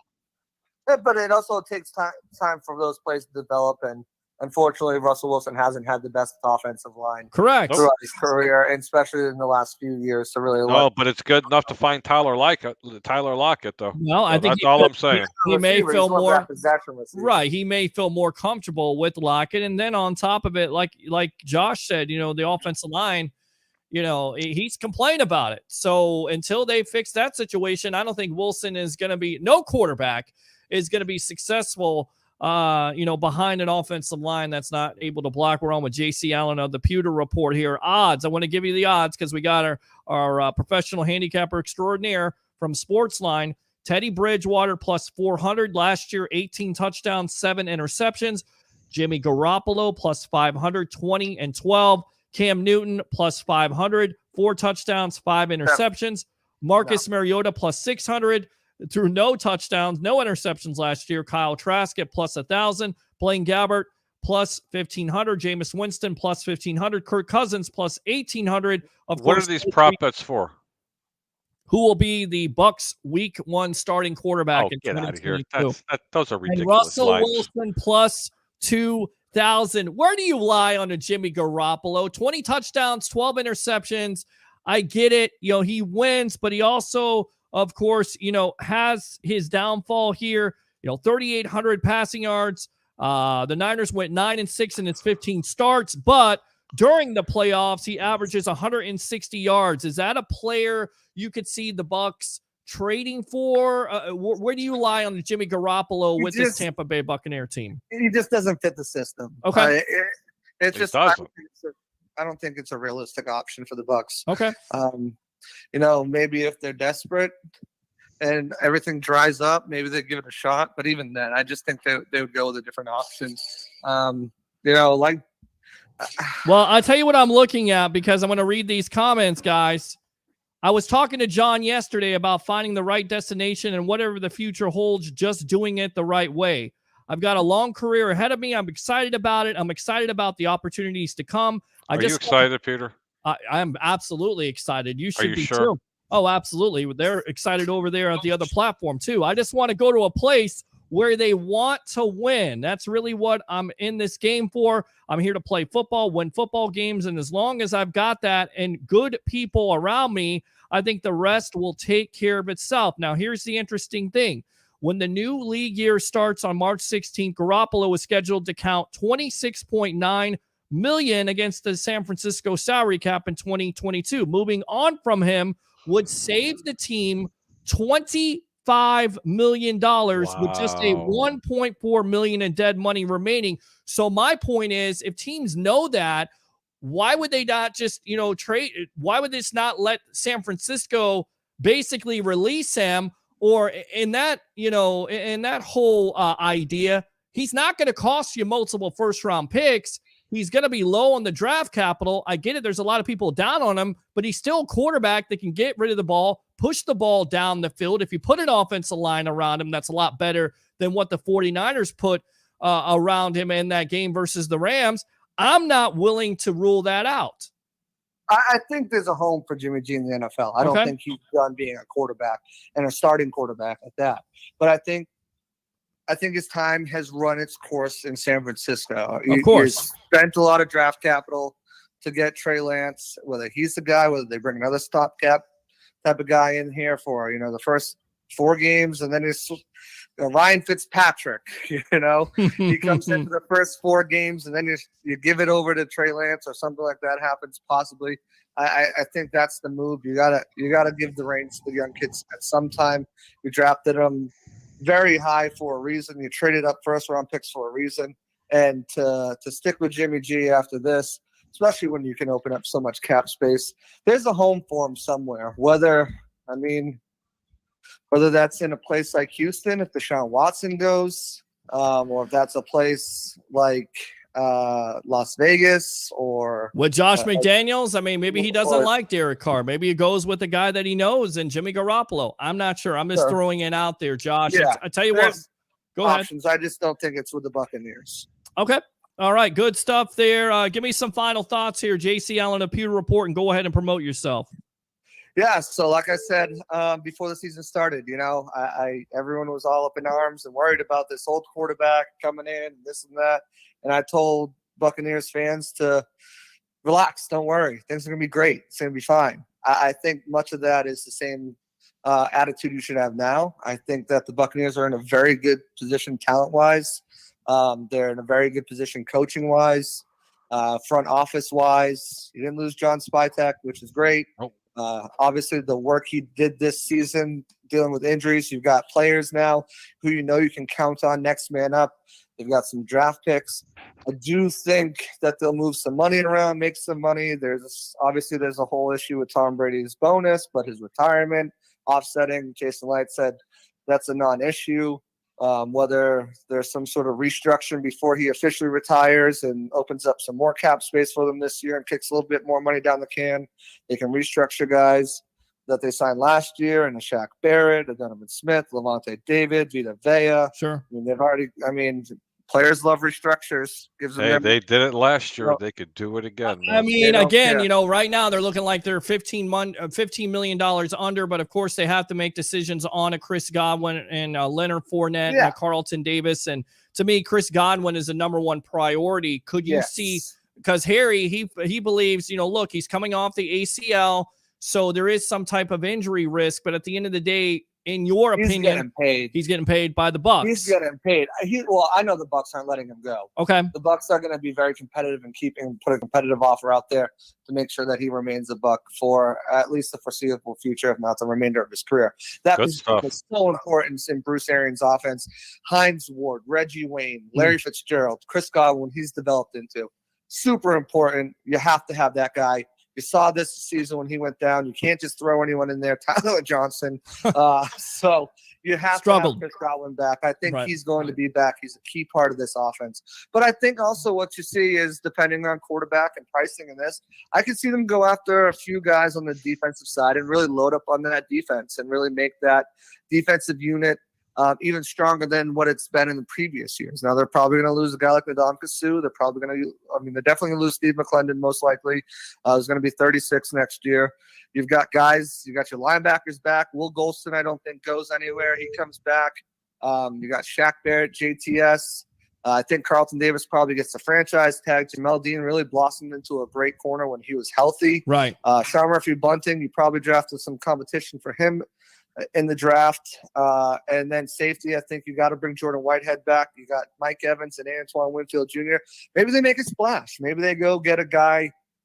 This defensive tackle draft is very, very weak. We thought last year's was bad. This year's worse. Maybe they make a trade for a defensive tackle or find a defensive tackle to fill Sue's spot. Maybe they go out and get an edge rusher. Maybe they, a guy like, I don't know what he's going to command, and I don't know if you necessarily want to pay $2 top dollar price tags for edge rushers, but if you can get Hassan Reddick on a good deal, obviously drafted by Bruce Arians, right? Maybe there's some other guys out there you can bring in, but I think you bolster the defense no matter what you do, because you're going to have a new quarterback. There's not going to be a Tom Brady, and I think that's probably your game plan. But we've got a little bit of time here before free agency kicks off, and the gears will be going. The articles will be pumped out over at PeterReport.com on what they should do at quarterback, what they're going to do in free agency. We've got 3 of our people out there at the Senior Bowl right now doing draft prep, so it's going to be busy over there at PeterReport.com. Make sure you tune in over there to stay up to date with scenarios and news that's coming out. But you got 2 years of Tom Brady. He led you to the best record in the NFL this year. Fell a little bit short of the ultimate goal. Right. Brought you a Super Bowl. If anything, just smile. Be happy for what you got. And, just wish him luck in his retirement, because the guy's put in the work. He's put in the time. He's put in the years. And he is the greatest of all time. And he donned a Buccaneers uniform that he chose to don. And the only team he ever chose to play for was Tampa Bay. Drafted into New England, chose Tampa Bay, finished there. And I don't think it's very telling about his retirement page, posting in a Bucs uniform at week 4, Gillette Stadium, whatever. Mm-hmm. I don't think that's telling about his tenure in Patriots. He's a Patriot forever as well. But I think, he gave the Buccaneers fans a proper send-off. The team, the coaches, the fans, the players. And just enjoy what you got. You got great memories. And the Bucs will find a way. So good crew, stuff, JC Allen. Yes, yes, sir. Let me fire the cannons for you. Let me go ahead and give you the Bucks, baby. Byron Leftwich right there. Definitely don't be a stranger. JC Allen of Pewter Report. Very proud of you, man. A friend of the show. And like I said, don't be a stranger here on the Evolution of Sports Talk Television live on I Love St. Pete in the Hub. All right, my friend? All right, Mr. Mister. I'll talk to you later. Mister. All right. Thanks a lot, buddy. Appreciate you. JC Allen, a Pewter Report. Todd, stand by. Let's go ahead and go out to you, Harry. Get your final thoughts on Tom Brady retiring here on the Sports Web. Final thoughts on Tom Brady retiring. He's gone. Thank you, Tom Brady. Thanks for teaching the organization how to win again. Now, you just have to pick up your marbles and just keep moving forward, folks, okay? Because there's another game that can be played. Yep. That's it. Absolutely. Catch us on the over-under on Friday night at 9 o'clock on 1252 Chicago Sports. Once again, Harry the Greek, my co-host. Thanks a lot for your time. Professional handicapper extraordinaire. All right, my friend? Keep your bets low and your returns high. Peter, thank you so much for having me on. We'll talk to you soon. And that's really about it. But there was a comment that Roger Shue had in there. The Bears have $44 million in cap space room. Harry, who do you get first and why? Well, guess what? They don't have a first-round draft pick. I have no clue. But I'll tell you what they need to go do. I'll let you know next week on the over-under. Talk to you soon. Good stuff. That's a tease right there. We call him the business. Harry the Greek, professional handicapper extraordinaire. Want to read these comments? Let's go out to Todd using your second call of the night. Welcome back to the Evolution of Sports Talk Television. What do you have to say, my friend? Hello, Todd. Go ahead.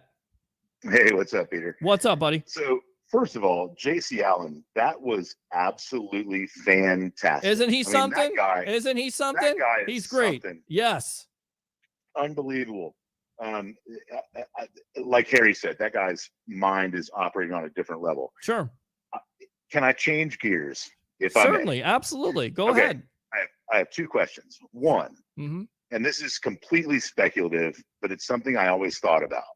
If you're Mike Evans, if you're Godwin, if you're the superstars on the team that aren't Tom Brady, who would you want to come in and be your quarterback. Just, I want to hear you guys' thoughts. Like, if the players had a voice and they said, it was a vote, and the organization said, we want you guys to pick next quarterback, who do you think it would be?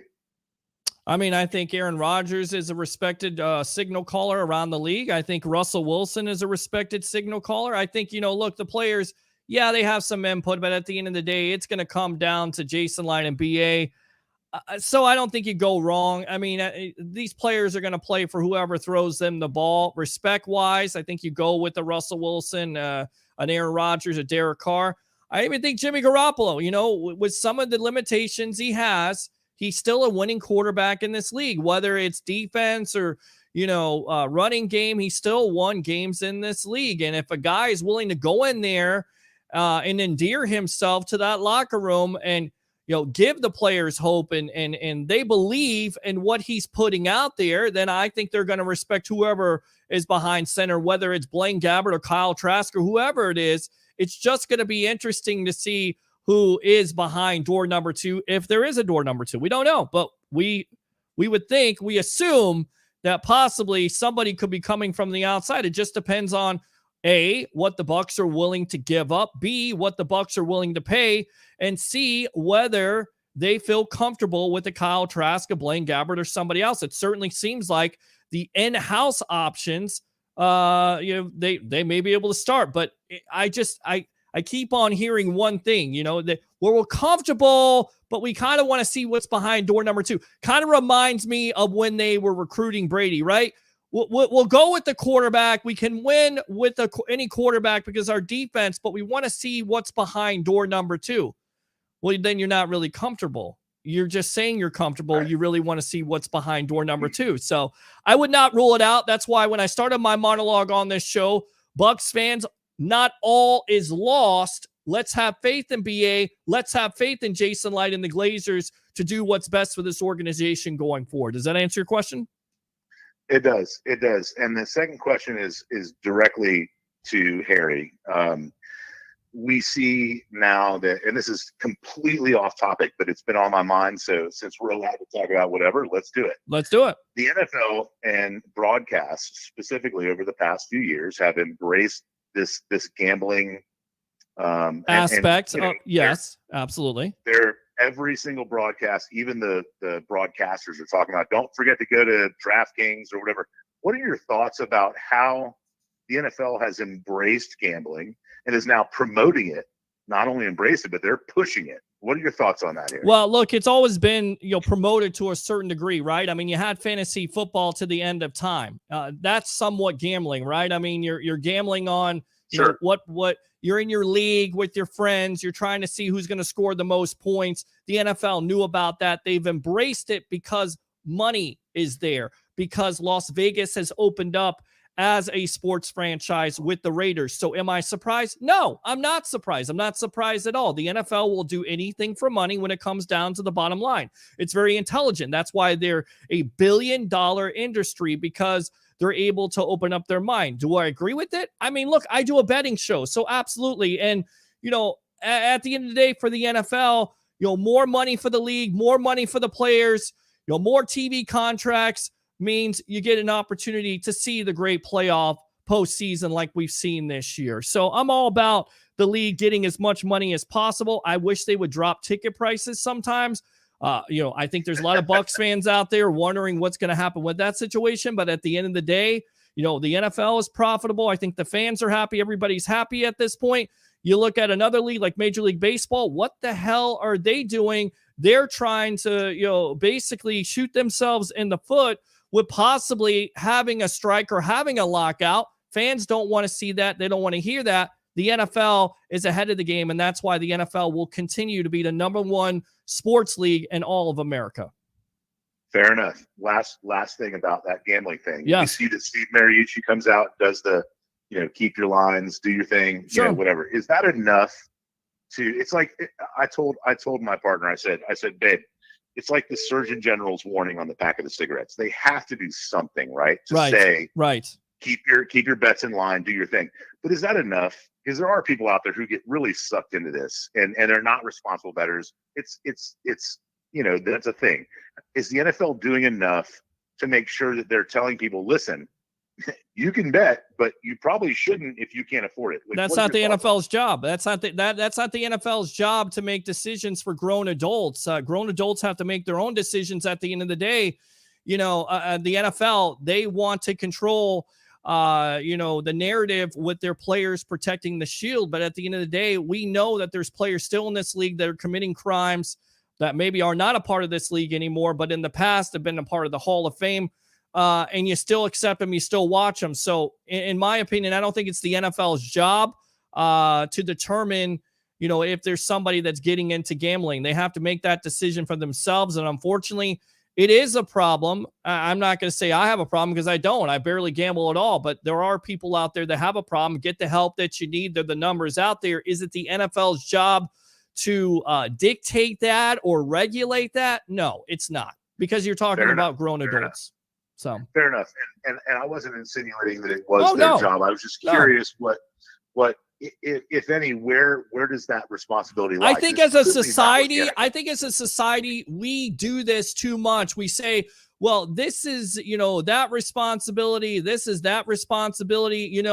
We need to put out music that's better for our kids. No, we need parents that are better with their kids. We need parents to sit down and say, you know what, this is not real. This is not real. Or I'm not going to have you listen to that. We need to stop having people regulate things and say, you know what, you have this limitation. If you're a grown adult, you should be able to make that decision if you don't have the money to gamble or if you have a gambling problem. So I don't think it's up to the NFL or anybody else, any other entity, if you will, to determine or make that decision for, once again, a grown adult. And as far as kids and role models and everything like that, for me, it should always be the parents. And that's where it falls for me. And I think as a society, we've done a little bit too much of that. And we need to look ourselves in the mirror and say, we need to take the responsibility for ourselves. It's not everybody else's fault. This is not political. This is just how I feel. At the end of the day, we need to take responsibility for ourselves and accept the decisions when we make those decisions that somebody doesn't necessarily agree with. Understood. And by the way, I agree with that. It was on my mind. Sure. I wanted to pose the question because with a guy like Harry on the show, someone who's spent their life, calculating odds and things like that, I think it's interesting. And I wondered if there was, any thought on that. So like I said, I agree with you. I just wanted to put it out there because it was curious to me. Yeah. I mean, again, I'm not going to sit here and deny that people don't have problems, but it is their life. It is their decision that they make. It's not my responsibility. And just because I talk about gambling on my show doesn't mean I'm a reason for them being too much of a gambler, if you will, or having that problem. That's how I feel about it. So good stuff. You never struck me as somebody who was cramming stuff down anybody's throat, so it's all good, brother. No, definitely not, my friend. I'll give you the Byron Leftwich. How about them Bucks, baby? As always, Todd, thanks a lot for the call here on the Evolution of Sports Talk Television. All right, my friend? Good night, my friend. Good stuff. Good conversation. And if you want to talk about something along the lines of what he was talking about, should it be the NFL's responsibility to put out disclaimers? What do you think about the NFL and gambling? 727-255 0391. It's 727-255-0391. I want to read these comments from I Love St. Pete. Natasha Hunt says, you look great tonight. Thank you very much. Appreciate it. Alex says he's right. Trask is not ready. Mike D. King, Mitchell, Trubisky would be cheap. Mike also says there has never been a good quarterback from Florida. Kyle Trask isn't going to break the mold. I'm not ready to say that because, again, this organization decided to invest a second-round pick. So they get paid to make those decisions, right? And just because there's not a lot of quarterbacks out of that college doesn't necessarily mean you don't draft them. Because I think every case is separate. Well, we got to see. We haven't seen this kid on the field. We're just going from one preseason game, which he struggled. So are the Bucs willing to put him out there and start him right away? I don't know. Trubisky would be really cheap and he has good upside. Look bad in Chicago because of the terrible O-line and the horrid coaches. I know Harry agrees with that. Rick is watching. Carl and Sherry Beatty are watching, and Tim Weatherspoon are watching. Let's go more out to these comments here on the Evolution. And once again, we'll take your phone calls, 727-255-0391. It's 727-255-0391. Tim says, I think the Steve Mariucci commercial says enough. And man, I love Facebook, how it just goes up. I think Steve Mariucci commercial says enough about gambling. And again, I think this is just my personal thing. We got to stop as a society on depending or blaming people for our problems. Well, it was this, it was that, it was this. Look in the mirror.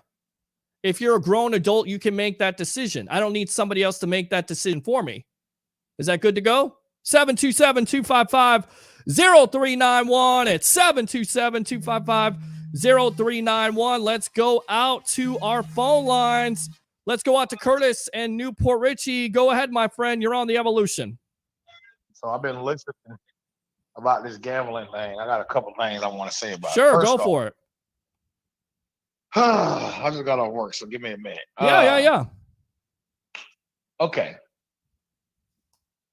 I understand that there are a lot of people out here that has gambling problems, or you could develop a gambling addiction.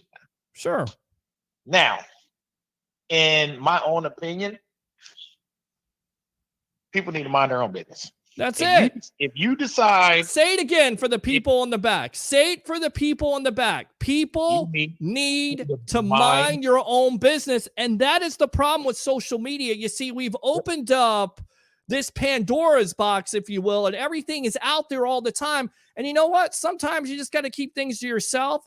And also, you can't think that you know everything. Yeah, you're able to give an opinion, but at the end of the day, just mind your own business, do your own thing, go about your business, and everything I think will be okay. Go ahead, Chris. I'm gonna touch on that real quick about minding your own business. Anybody that knows me, I post a lot of Facebook Live videos. Sure. And I touch bases on life experiences that I have, or people that I know have life experiences.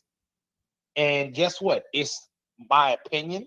And if you don't like what I have to say, then mind your own business. That is the problem with people nowadays. Sure. Everybody's always looking for the bigger, better story. Correct. And that's like the problem I have with like Instagram and Facebook and all that. A lot of these people are clout chasers. If that makes sense to people out there. Makes lots of sense. Because, they always are worried about who's watching, what people think. It doesn't matter what people think. You're a grown ass person. Yeah. Like, you know what I'm saying? If you decide to go out there and let's say, okay, you make $30 an hour and you decide to take your whole paycheck and to go gamble it up on sports betting, I mean, that's your business. Yeah. But don't be crying and bitching if you lose because you made that decision. Correct. And I think it goes back to, well, what's the reason Tom Brady retired? Well, it could have been the Bucs. All this national narrative this week is, well, Brady tired of the coaching staff and it wasn't as buttoned up as, Bill Belichick. And then, we hear something different. Well, the reason why Brady went to the Bucs is because BA is a player's coach and he's more relaxed than Bill Belichick. So which is it? Is it one or the other? It's just great to talk about. That's all it is. It's just talk. I've been married, and I heard you say earlier, happy wife, happy life. Yes. That is correct. I'm gonna say about 98% of the time. Absolutely. And I'm gonna let all y'all Bucs fans out there know this. Let me tell y'all something. When he got hit in the mouth by Von Miller and was bleeding, do you think his wife enjoyed that picture? Do you think his kids enjoy seeing their father on national TV? No. Bleeding in the mouth? No. Because let me tell you something. If I'm in here, I had an issue a couple days ago where my 3-year-old daughter was here and I stubbed my toe and I was like, holy shit. And like I had a tear and my 3-year-old came up to me and was like, hey, Daddy, are you okay? And gave me a hug. So you're watching your father on TV getting pal drived by a 300-pound lineman.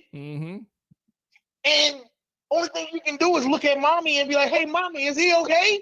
Or when he comes in the door, hey, Dad, are you okay? I mean, those kids could get PTSD easily from that. Well, and then not only that, just to simplify it just even a little bit, it's the missed birthday parties, it's the missed times. I mean, we know Tom Brady's dedication to the sport, to his craft. That's what's made him the greatest of all time. Right. On the road for Christmas. Correct. On the road for Thanksgiving. Correct. On the road for New Year's. Correct.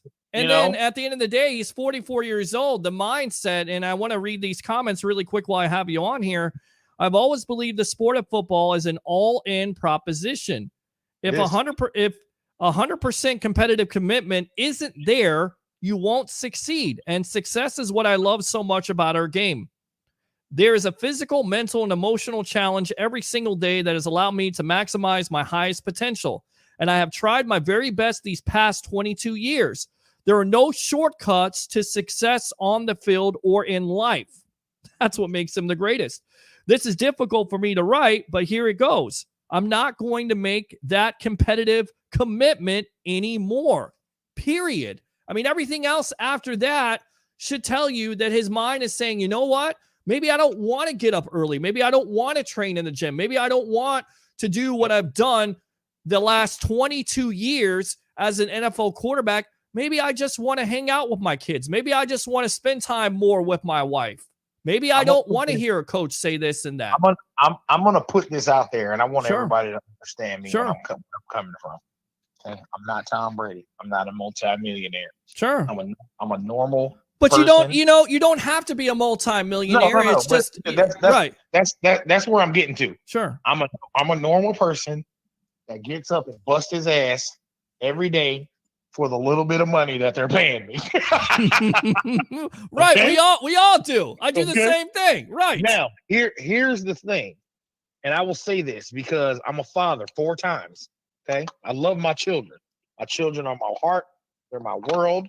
And I listen, I'm not going to say what I really want to say, but I'll just say this. I will go do 100 million years in prison for every last one of my kids if anybody ever tried to do anything to want to harm one of my children. Mm-hmm. Okay. Let me tell you this. As a father, there's been jobs that I have gone to, and I've worked on jobs, and my kid has gotten sick, and they're like, well, we don't have anybody to cover your shift. Let me tell you something. Nothing is more important than my children. There you go. Nothing is more important than my family. Okay. That is, and listen, this man has been playing football since he was probably 7 years old. Okay. Mm-hmm. He's going to be 45. That means this man has given over 30 years of his life to football. Yep. And he still managed to have a family, and he still managed to have a wife. Because I'm going to tell you, if he was a normal guy and he wasn't at home as much as he hasn't been home, 9 times out of 10, his wife was trying to pick up and get the hell out of there. Sure. So, I mean, the thing about it is, I don't look at Brady as, he's the greatest of all time, but you have to remember, like I've said on this platform plenty of times, and I love Peter, everybody. I want y'all to really know that, because Peter lets us speak our mind, and he gives us the opportunity to say the things that we need to say. And if he doesn't agree with it, hey, we're still friends at the end of the day, and that's what I love about Peter. But at the end of the day, this man, all these guys in the NFL, they're human beings, and they have a family. They're fathers, they're sons, they're husbands, they're brothers. And after they take that helmet off and we're not watching them on Sunday, they bleed just like me and you do. Correct. They hurt just like me and you do. They love just like me and you do. Yeah. So like, it's just, I know some people are like, oh, well, man, listen, this man gave everything he had to the sport. Sure. Everything. And I mean, I look at, I'll use Peyton Manning as an example, because, it was always Peyton Manning, Tom Brady, Peyton Manning, Tom Brady. Correct. Anybody who's a real sports fan, go back and watch that Denver Broncos Super Bowl before Peyton Manning retired. Peyton Manning was a shell of himself. He was. Couldn't even throw. What, he had 9 touchdowns and 16 interceptions in his last year? I mean, that's not right. Peyton Manning got benched for Brock Osweiler? Are you freaking kidding me? Right. Right. Are you kidding me? Right. Right. And Brady goes out on top. He goes out as a top quarterback, and in my opinion, should win the MVP. I hope he does. I don't know if it's going to sway it, but still playing at a high level. And again, there's a lot of Bucs fans that wanted another Super Bowl, but it's tough to win 2 consecutive Super Bowls. It's tough to go back to back. It's tough. You could also use Drew Brees. You could tell Drew Brees was done. Right. He couldn't even push the ball down the field. Correct. So, like, you know what I'm saying? Like, when these guys give their heart and their soul, and they love these guys, these cities that they're in for all of these years. And guess what? Even though Tom was here for 2 years, some of us will always see him as a Buccaneer, no matter what. Absolutely. And I think that's the special thing about it. Even though it was 2 years, it seems like it's 20 years because of the impact that not only is he made on this fan base, but the organization as a whole. And, reading the Glazers comments and reading BA's, and we're going to get to those in a moment. They talk about how high the expectations were. We know how high the expectations were when Brady was signed. I said on the show, Super Bowl or bust. That's exactly the reason why you go out and sign a Tom Brady in the first place. I remember the day, breaking news. Yep. That the Bucs signed Tom Brady. 5 minutes. I was on. You were on, and you said, "This is Super Bowl." Yes. That was like the first words that came out of your mouth. Yeah. This team now Super Bowl or bust. Absolutely, because our expectations are through the roof. Sure.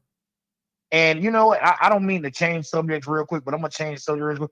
That is the same thing about Patrick Mahomes right now. Mm-hmm. When he loses a game like he lost on Sunday, where his team was up by 18 going into the second half, the problem with people and Patrick Mahomes is the expectations. Look what he did in his first season: 50 touchdowns. Yep. His second season, he won the Super Bowl. But if you pay attention, and I'm not bashing Patrick Mahomes, I love him as a person, but he's regressed every year. He lost the Super Bowl last year. He lost in the AFC Championship this year. I mean, you can't expect these guys to always win every year. I mean, you know why? This is the National Football League. Correct. Things will change in the back of an eye. Yep.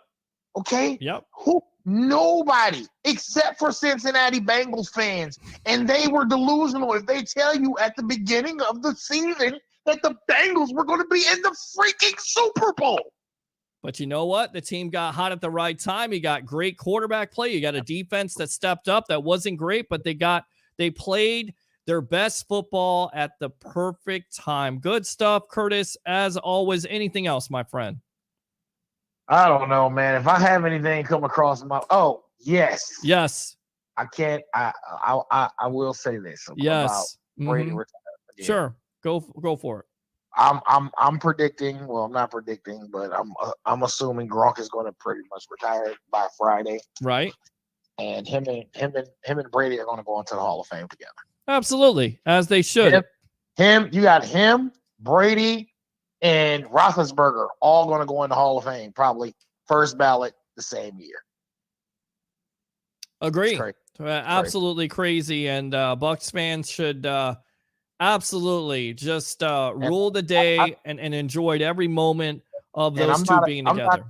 I'm not even against putting him in the Ring of Honor next year. Why not? And people say, well, do you put him in the Ring of Honor? Absolutely, you put Tom Brady in the Ring of Honor.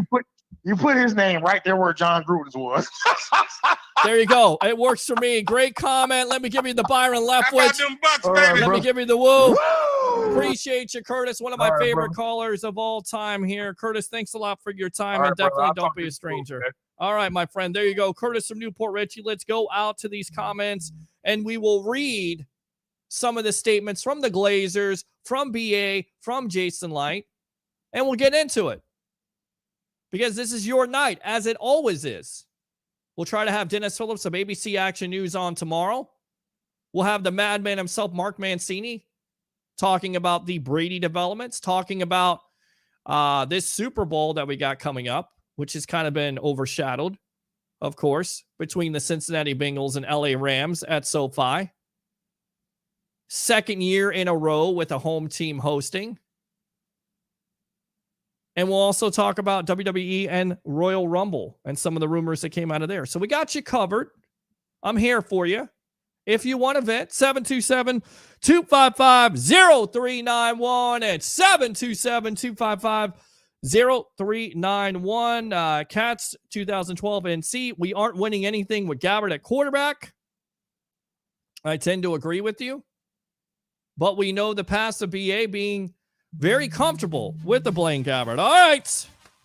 Tell you what, let's go out to this guy. I'm not going to get an intro on because I got copyrighted for that. My co-host from a galaxy far, far away at a radio station in a galaxy far, far away, Sean the Sports Don. Welcome to the evolution of sports talk television. Tom Brady retires. Your thoughts? Oh, did Tom Brady retire today? Yes, he did. Finally retired. Oh, yes. Oh, is that what happened today? I didn't know. Yeah. I didn't know. Sure you did. Sure you did. Yeah. Yeah. Well, obviously we knew that was coming. Mm-hmm. When we talked off air, and I talked about Adam Schefter and all those guys putting that out there. They weren't putting that out there for bull crap. Nope. They knew what was coming down. Sure. And Tom Brady, being the class act that he is, he wanted to wait until after the conference championships to make that announcement. Correct. And those guys didn't give him an opportunity to do that. But you know what? Winning a Super Bowl with Tom Brady, you have to say the last 2 years was a success because they have the Super Bowl win to show for it. Correct. So the Bucs have no regrets. Obviously they're in a tough situation now because you gotta I won't say rebuild, but you gotta reload definitely. And what moves they're going to make moving forward is going to be key. Are we going to go back into the cellar, or are we going to go and continue to build off of the culture that Tom Brady brought here? That's what's going to be interesting to see, because next year our schedule is tough, fellas. Our schedule is tough. Well, it's tough, but then you look at it. You have Green Bay on your schedule. You may be facing Jordan Love instead of Aaron Rodgers. San Francisco is going to be tough, but you're going to have a second-year quarterback, basically a rookie quarterback in Trey Lance. I mean, we always say this every year. The schedule is going to be tough, but you just never know. But I agree with you. You got to play the NFC West. That's definitely a tough proposition. And you got to play the AFC North. So correct. You got the Super Bowl team coming in here from Cincinnati. Right. Lamar Jackson is going to be back because he was hurt for the most part this year. You have, Cleveland is still not a bad football team. You had your quarterback. Who's your quarterback? I mean, that's what I'm saying. Well, Baker was hurt last year too, so maybe they can rebound. So we're gonna have a tough schedule here. So the Bucs are gonna definitely have to shore up that quarterback position, because losing Tom Brady, losing Gronk, we already know we're gonna lose Gronk. That's gonna be tough. Let me ask you this, Sean. Let me get to it. You're the general manager of this team. Who you trying to go after and why? And who do you think the Bucs will end up with, in your opinion? Oh man, I mean, listen to Jason Light today in his press conference and everything. They're not going to leave any stone unturned, and nor should they. You have to go and think that every option is on the table until you find out that it's not. Mm-hmm. So if I had my druthers, I'm gonna go back to one of my favorite quarterbacks back when you and I first met each other, and I told you this guy was going to be the best quarterback from that draft. When everybody thought I was crazy, when I said it on radio, by the way, at our old days, that Russell Wilson was going to be the best quarterback in that draft. Sure. And I would love for the Bucs to get their hands on Russell Wilson, excuse me, because Russell Wilson, he's still in a very young age. He still has a lot of years to play. He's not breaking down. And I think if we have him, he throws the ball, he got a strong arm, he can throw it deep, he can throw it short, he can do whatever this offense calls, and he's mobile. I would like to bring a little bit of that element into the offense if I can. I would go after Russell Wilson. That would be my guy. That would be my main guy if I can get it. Well, here's the thing. Now, are you willing to give up draft capital in the future? Are you willing to give up that 27th first-round pick this year? Are you willing to give up another first-round pick? It may take you 2 to 3 first-round picks, Sean, the Sports Don. You ready to do that for Russell Wilson? Are you going all in? Can you provide enough money and enough of a team around him to look, if you're going for a Russell Wilson, you're trying to be a Super Bowl contender. So can you provide all that and still be a Super Bowl contender in your opinion? Oh, I thought you was a Buck fan. Are you a Buck fan? Hey, you know me, man. No, I'm asking. No, I'm asking a question. I'm making a point here. Are you a Buck fan? Yeah. Okay, so we do know our owners, the Glazers, have given up 2 first-round draft picks for Keyshawn Johnson. Sure. We do know our owners. Yes, we do. Yes, we do. Yes, we do. Yes, we do. Yes, we do. If you think Russell Wilson can keep you at a level of being a contender, then you most definitely give up your first-round pick. I like the way you think, my friend. I like the way you think. I absolutely agree with you. They are on that track right now. They still have a team to be competitive. Of course, some big guys they have to sign, namely your guy, because you're a part of that fan club that started, a couple years ago, the Chris Godwin fan club. I was on day one telling y'all that was the best draft pick in Buccaneers history, and it's turned out to be that. I'm just trying to tell you, bro. Correct. I'm not comments on that type of stuff. Agree. And I would say this too. I'll be careful. Like some people say, well, will I give up that kind of draft capital for Aaron Rodgers? Maybe not, because Aaron Rodgers is 38, and I don't know if I can give up 2 or 3 first-round picks for Aaron Rodgers for 2 years because you don't have enough years with him because he's a flaky guy anyway. We don't know. He wakes up one day, he feels some type of way. He's not that kind of guy that I would give up 3 first-round picks for. And I know that may sound sacrilegious to some Buck fans out there. I don't do that for Aaron Rodgers. I do give up 2 first-round picks for Russell Wilson, though. Now, Harry the Greek, my professional handicapper extraordinaire, co-host of The Evolution, has said Jameis Winston, 13 touchdowns, 3 interceptions. He's a free agent. Are you thinking in the mindset of bringing back a Jameis Winston? Do you think the Bucs would consider bringing back a Winston into the fold to start on this team? That's a great question, brother. I'm a Jameis Winston fan. I do believe he's learned a lot. He's humbled himself a little bit being over there in Sean Payton, understanding the check down is just as good as anything else. That's why you probably saw him with the 14 touchdowns and 3 interceptions this year. 13 touchdowns and 3 interceptions. But you're right. Go I ahead. want to say it was like 14 and 3. But anyway, 13 and 3. That's the correct statistic there, jerk. It's the correct statistic. Long story short, though, this Jameis wants to come back here with how everything is played. Correct. Does he want to follow? Like, listen, whoever follows Tom Brady, you're going to be compared to them. So if the Bucs go out there with this tough schedule that we've already discussed, if you come in here and let's say you win 8 games, everyone is going to say, oh, well, see, you don't have a quarterback, even though you may have played well.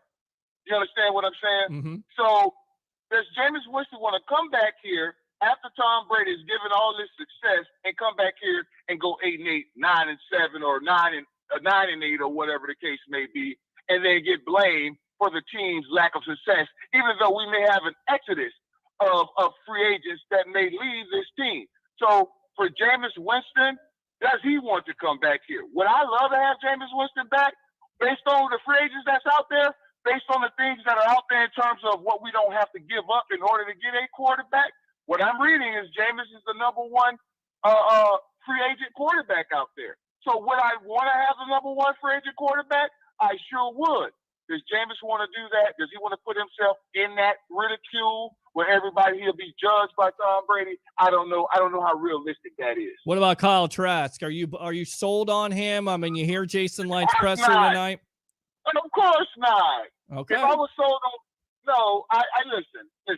And Kyle Trask may be very good, and he may be very good next year. We don't know. We get to see. He gets an opportunity to prove that, especially if door number 2 doesn't present itself. Correct. See, I don't need the Bucs to bring in Teddy Bridgewater. I know what that is. I know what that looks like.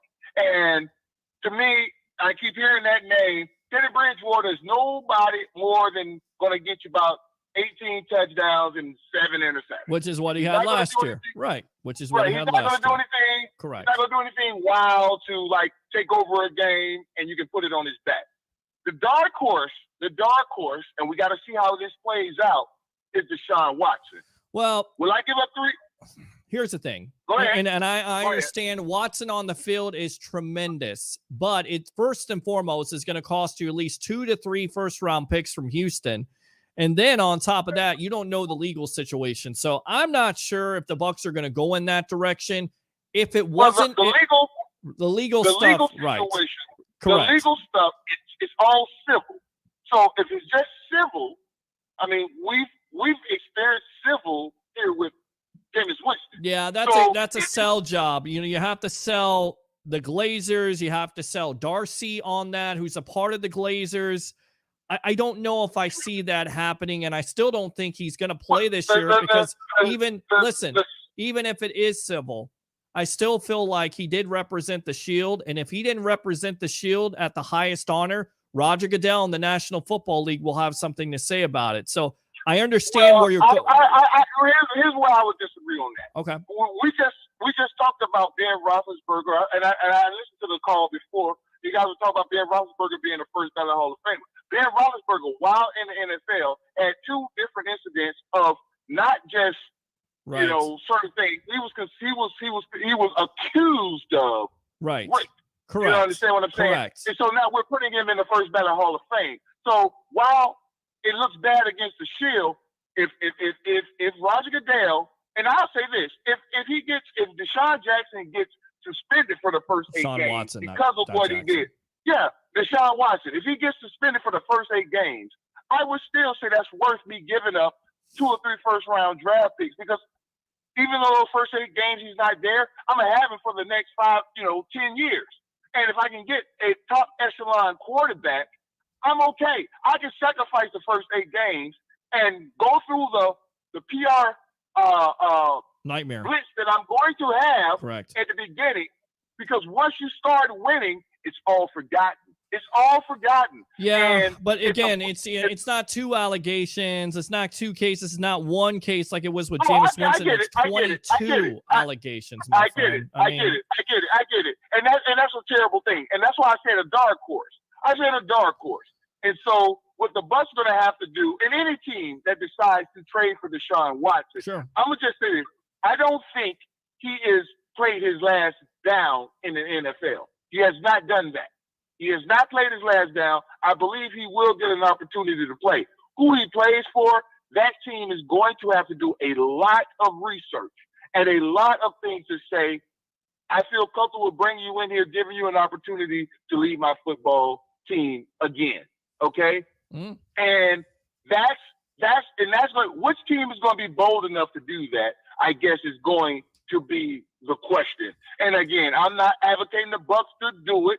I'm not saying they need to go get him. But what I'm saying is, if they feel that that's a door that they should open up, I can guarantee you there's going to be some research that's done there that they're going to feel comfortable knowing that they're going to get some backlash. But saying, let's weather this storm with this backlash, and let's see how we come out at the end of it, at the end of the road, once he's back in our locker room, playing our organization, and we're winning some games. All right. Good stuff, Sean, the Sports Don. Anything else, my friend?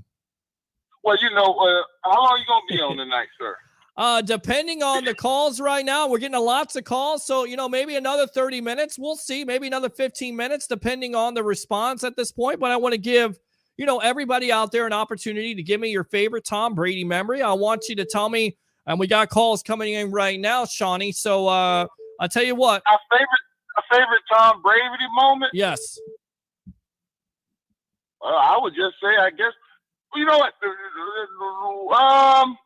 Maybe when he threw the touchdown to Gronk in the Super Bowl, he threw a dart to Gronk in the back of the end zone where Gronk had improvised, and they were just on the same page. And I remember when Gronk caught it, the way the ball went, I heard the ball hit his pads and his hands, how it stuck in there. And I was like, whoa, that was a dart.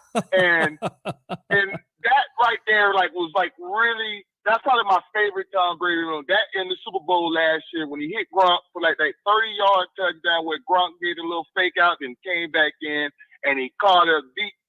That's probably my favorite Tom Brady moment as a Buccaneer. I would So put many. that one there. So many. And I think the one he's trying to high five the ref after they take the lead over the Saints, how the national media narrative was Bucks can't beat the Saints. Bucks can't beat the Saints. Tom Brady takes the lead. The offense takes the lead. And you look at the replay, he's trying to high five the ref. The ref doesn't want anything to do with it. Sean? I mean, that's Tom Brady right there. I mean, that's Tom Brady. I forgot one. Yes. When he forgot the down, he held up full finger. At the time on Thursday Night Football, a lot of people were calling in, the sky is falling, and that's kind of when that team turned around, in my opinion, when it came down to penalties. And you know what, though? And to be honest, my favorite one, and I think I text you that same night. Sure. When he ripped that offensive line or the offense or whatever coming off the field when they had like those 3 back-to-back penalties. Sure. And he went, I said, oh, Tom Brady is I can't say, I can say it here, pissed off. I'm like, Tom Brady is pissed. And if you notice, after that, our penalties went down after that and everything. So that might be the turning point of the season when he ripped into us on national TV in front of everybody. And it was like, oh, get your crap together, because Tom Brady is putting stopping a hole in your backside, and I think that changed everything. So that's probably my favorite Tom Brady moment right there when he got on that whole offensive line, that offense, when we were playing on that Thursday night game, and they were out there playing like we were the Bucks with Greg Schiano. I agree. Does Brady belong in the Ring of Honor, in your opinion? Ooh. Well, I mean, Michael Jordan is in the Miami Heat's ring. They retired his number at the Miami Heat. Michael Jordan never played for the Miami Heat. So we see this all the time. The reason everybody knows the reason why his number's retired with the Miami Heat is because, he had that little recruiting session with LeBron James there, talking to LeBron about going to the Miami Heat. I'm just kidding, but it's true. I'm talking about Michael. Yeah, Michael Jordan. I'm saying the Heat retired Michael Jordan's number. Yes. And said, we're going to do that. And he never played for the Miami Heat. Right. So if they can do that, Tom Brady playing 2 years in Tampa Bay. If Tampa Bay Buccaneers want to say they put him up there, he's the GOAT. Everybody say he's the GOAT anyway. Then why not? I mean, I'm not going to be mad if they put him up there and say, hey, Tom Brady played here. We won a Super Bowl with him. So by all means, put him up there. Put him up there. All right. Niggas supposed to be up there too. Put him up there, says Sean the Sports Don. I like how this guy comes with it here on the Evolution. Definitely don't be a stranger. Let me give you the Byron Leftwich. How about them Bucks, baby? Let me give you the Ric Flair. Woo! Appreciate you, my friend. Don't be a stranger. And if I'm on, use that second call, all right? And you know I will. And you know what? Since you get censored, I'm going to just tell you, ain't nobody dope past me. You are so fresh, so clean. All right. Thanks a lot. Sir. Appreciate it. There you go, Sean, the Sports Don. Let's go out to Todd. Todd, welcome back to the Evolution. What's on your mind?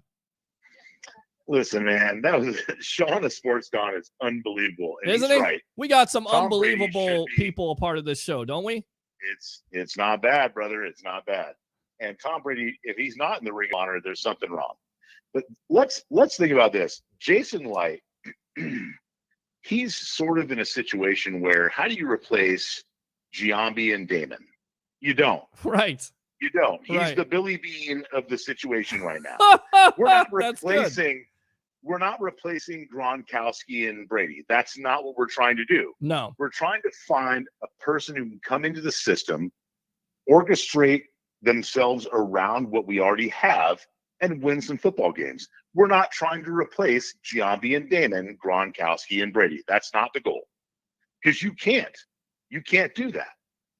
What I agree. we can do is bring someone in who understands the system, has a heart to win, and wants to gel with this team. And I think that's what we're looking for. That's it. And you're looking for somebody to pick up the system quick because, look, if you have a playoff to Super Bowl ready-made team, you have to have a quarterback that's willing to come in here, learn this system quickly. And we know the difficulties in learning this complicated system. So we'll see what kind of quarterback they have their mind on. And that's why I go back to my co-host, Terry. He's exactly right. Even though people will laugh about it, Jameis Winston knows this system. He's been in this system. And even though he had 30 interceptions, he still had 33 touchdowns and over 5,000 yards. Do I think it's going to happen? No, I don't. I think they're going to go for somebody else. And if they can't get that player, then they're going to go with what they have in a Kyle Trask. I would not be surprised if that happens. We'll just see what's behind door number 2. Let me ask you this. If you're the Tampa Bay Buccaneers and you have an opportunity to get an A-Rod or a Russell Wilson, and you have to invest 2 to 3 first-round picks to give up the future so you have another opportunity to win a championship here in the next couple years, would you do it, yes or no? I think no. Okay. I think that you bring someone in who's, and please forgive this term, I'm going to use the term humble servant. You bring someone in who wants to win and doesn't need to be a spotlight a game guy. manager. You want to bring in a game manager. You want to build a running game around them. You want to play good defense. You want them not to turn over the ball. Do you think there's a game manager that can work in this offense? Who is it, in your opinion? It's Jimmy Garoppolo. There you go. That's who that's who I think they may end up with. It's someone that doesn't need to be in the spotlight all the time. They just want to win games. Can Jimmy Garoppolo throw a 50-yard bomb down the field? Probably not. But that's not really what Bruce Arians is trying to do.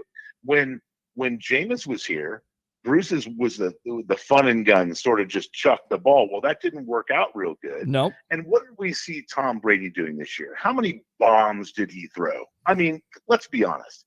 Tom Brady managed the game with a 2-second drop and boom, the ball's out. Sure. It's not like, okay, if you look well, at the I think Steelers, there were moments. I mean, his last touchdown was to Mike Evans for there were 55 yards. But, I think injuries really played a part of that. He still had 43 touchdowns this year, still playing.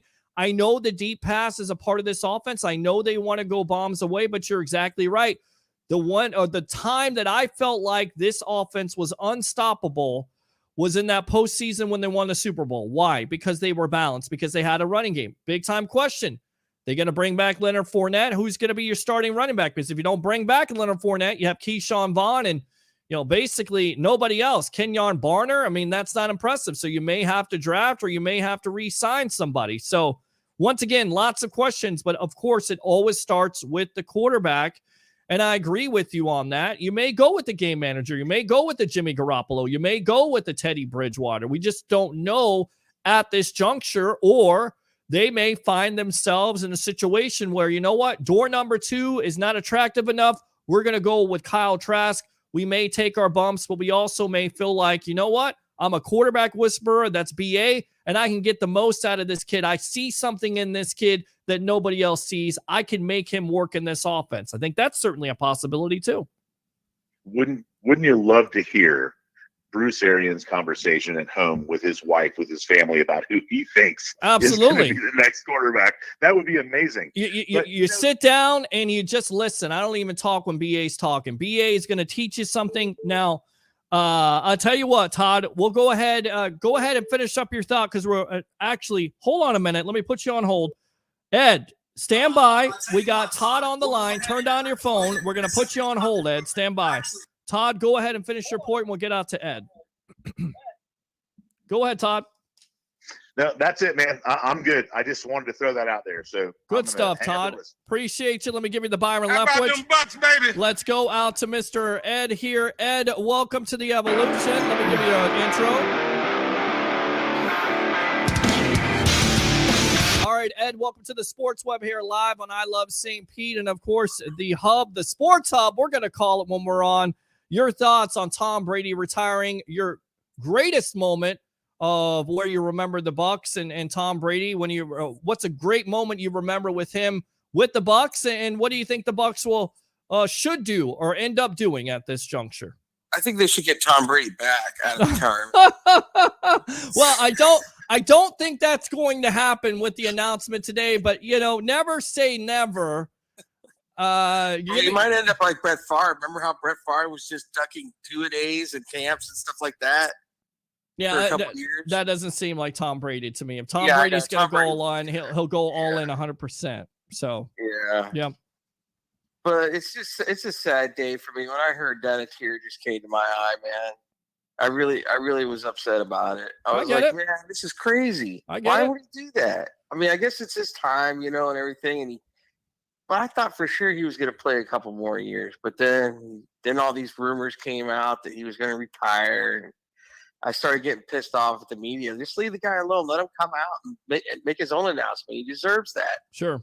Sure. And so I got on you guys one night about it too. Oh, and that's okay. You retract the story when you did the responsible thing. You retract the story when you found out that it was. Well, yeah. I mean, look, we're in the business to report. I'm not trying to break news here. But if there's something that does come across, I feel like it's my responsibility here on the sports web to get on and talk about it. Now, do I know, once again, the inner workings of the Tampa Bay Buccaneers? I wish I did. I wish I was a fly on that wall that knew their conversations and knew what was behind door number 2 or knew that they were going to go with Kyle Trask. I wish I had that power, but I don't. All I can do at this point is give my opinion, let you talk about it, and we can debate back and forth and have some type of intelligent conversation. I need you to do me a favor, man. I know you don't owe me any favors. Sure. I need you to do me a favor. I need you to get Tom Brady on your show. You need to get Tom Brady on the show. Well, it's easier said than done. I know there's a lot of people that want to see that, and I would absolutely love to have Tom Brady on my show because he is the greatest of all time. But that's kind of difficult. It's kind of difficult for local media around here to get it. I don't know if I'd be able to do it. So I'll try to work on it. How about that? I'll give you we'll work on it. I interviewed Jake Paul. Who do I call? How can I help you? Who do I call? Well, I don't know. I mean, just, put out a petition. There's somebody out there putting out a petition for Super Bowl Saturday and getting 120,000 signatures. So if you are Super Bowl Saturday.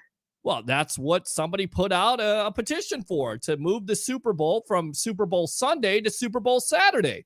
So if all of you guys get to listen, I don't know why that's the way they wanted it. I mean, if you think about it, wouldn't it be kind of cool to have Super Bowl Saturday instead of Super Bowl Sunday? Because I know as a football fan that even though that day is great and all the commercials, you get to work on Monday, you realize, guess what, Ed? There's no football after that. And that kind of sucks. The good thing is that coming up in April, are you going to cover the USFL? I'm definitely going to cover it. I'm going to try to cover every sport here in the Tampa Bay area. We call it Tampa Bay. I'm going to absolutely do that for you. Okay. That's great. I got you locked in. So let me just say this. My favorite time with me and Tom Brady was when I was able to draft him, keeper league. And he won me not Super Bowls, but 3 championships. We call them championship. Sure. In a row.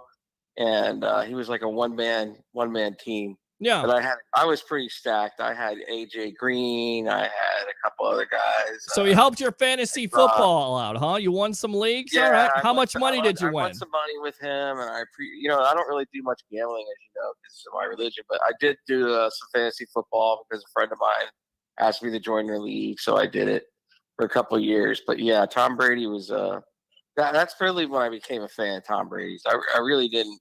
What's your favorite Buccaneer? I'm just a devoted Buccaneer fan. What's your favorite Buccaneer memory of Tom Brady? Give it to me. When he scored a touchdown in the Super Bowl, When he threw a touchdown? Excuse me? When he threw a touchdown to Gronk? Yeah, when he threw a touchdown, yeah. When he threw that touchdown to Gronk, yeah. First one? I mean, okay. that is a highlight play that should be immortalified at $1 Place. I think there's another great memory, guys. Remember when he takes his first drive with the Saints, everybody's saying, I want to know what Tom Brady's going to do. And the first touchdown in his history with the Tampa Bay Buccaneers is a 1-yard plunge where he dunks the ball in New Orleans. And you're like, oh, Tom Brady has arrived for the Tampa Bay Buccaneers. The realization is he is the starting quarterback of this team. I think that's a favorite memory also. Yeah, he did a keeper. Yeah, I remember that. Yes. In New Orleans. Yeah, that was crazy. So, all right, my friend, what else? I'm just wondering what they're going to go from here because you're going to probably lose Gronk. Well, there's no probably about it. It's for sure You're going to lose Gronk, so you're going to need a tight end and you're going to need a quarterback. Right. You're going to need a tight end, a I'm not quarterback, really, possibly a running back, possibly a corner. Hold on a minute, Ed. Stand by. Let me put you on hold. Curtis, we got Ed on the line here. We'll finish up with Ed. We'll come out to you. Ed, go ahead and finish your comment, sir.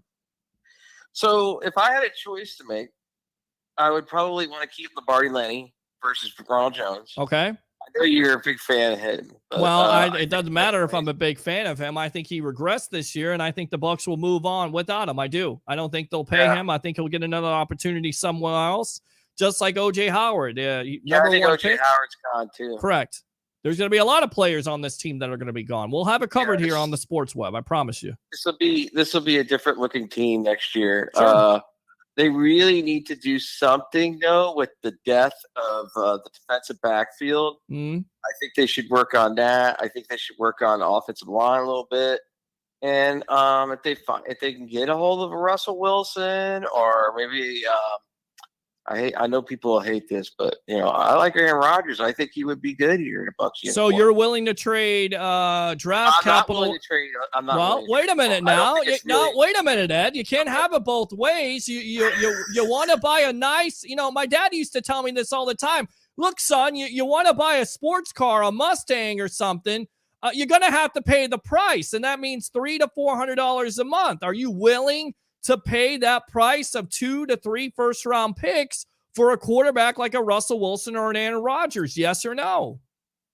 Yeah, because if you really want to keep this, if you really want to keep the winning thing going here, that's going on here, then you're going to have to go get the best. See how that goes? It's a simple answer, guys. It's a yes or no answer. That's how it goes here on the Sports Web. I'm very blunt with it. You want to win, you got to pay the cost. Wait, I'll give it to you. You want to win, you got to pay the cost to be the boss. There you go. That's you got Snoop Dogg at halftime during Super Bowl 56. There you go. All right, what else, Ed? I mean, and if they don't get him, if they go for Russell Wilson, I'm not going to be too upset because he might be easier to get. So, I don't know if he's going to be easier to get. I mean, he's 33 years old. 33 touchdowns and 7 interceptions. I don't know if it's going to be easier to get, but you said you'd be willing to give up 2 to 3 first-round picks. So we'll see what the Bucs do. I just don't think the Packers are going to let Aaron Rodgers go to an NFC team. I just don't see that's happening. I don't either. My friend. You'd have to basically give up your whole franchise for that. Right, exactly. For a 38-year-old quarterback who is on the twilight of his career. But Aaron Rodgers comes in. He could possibly get you to a Super Bowl, maybe win you a Super Bowl. Who knows? He definitely puts you in that Super Bowl conversation, even with his postseason record of 1-4 in NFC Championship games. I tell you what, let me give you the Byron Leftwich, Ed. How about them Bucs, baby? Let me fire those cannons. Appreciate you. Don't be a stranger. Use that second call, my friend. All right. All right. Let's go out to Curtis. Curtis, welcome back to the evolution of Sports Talk Television. What do you have to say? I gotta give y'all my favorite Tom Brady moment. All right, give it to me. I have a couple, but don't judge me, so I can't help it. Number one, the touchdown pass to Scotty Miller in Green Bay. Was that not beautiful? I mean, that's one of my favorites right there. They call a timeout. They go for 4th down. They throw the ball to Scotty Miller, the same play they had against the Raiders, which they beat the Raiders that day. And basically the air went out of that balloon for the Packers at Lambeau. It was a stake in the heart. Even though Brady didn't have his best second half, I think he threw 3 interceptions in that second half. But basically, that play in itself put the Bucs in a great situation where the Packers were like, you know what? I don't know what just happened. And then on top of it, it got a defensive coordinator fired because why are you single covering Scotty Miller at that point? Number 2, the Lombardi throw and the catch from Brady. You like that? I love it. Yeah. Love it. Yeah. Listen, nobody else has the balls to do that.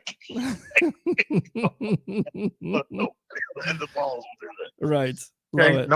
number 3. I'm gonna add one bonus one. Sure. Number 3 was him getting off the boat. Jesus Christ. Well, I mean, he loved Florida, didn't he? I mean, nobody saw that type of behavior before up in Massachusetts, New England area. But boy, Tommy, Look like Tampa Tommy. Too much avocado tequila, as he tweeted out there. Right. It looked like he was hanging out at Ybor City Saturday night. He did. You know what? I think everybody was happy because you remember that year it was the pandemic. We didn't even know if we were going to have NFL games. You have no fans, and he's getting lost in that moment. And I remember him throwing the trophy on the boat. That's another one right there. I mean, goodness, guys, we have so many great memories of Tom Brady in those 2 years. Yeah. I think the number one moment though, and a lot of people, I love Sean and Todd and Ed. The Super Bowl catch for Gronk was beautiful, but let me tell you something. Tom Brady going back to New England. How could you ever top him going back to New England? Yep. And winning that game, winning a close game. Yeah. Did he play great? No, he didn't. But he gave you what is basically Tom Brady's career. Yep. He do enough every game to make sure his team pulls it out. Agree.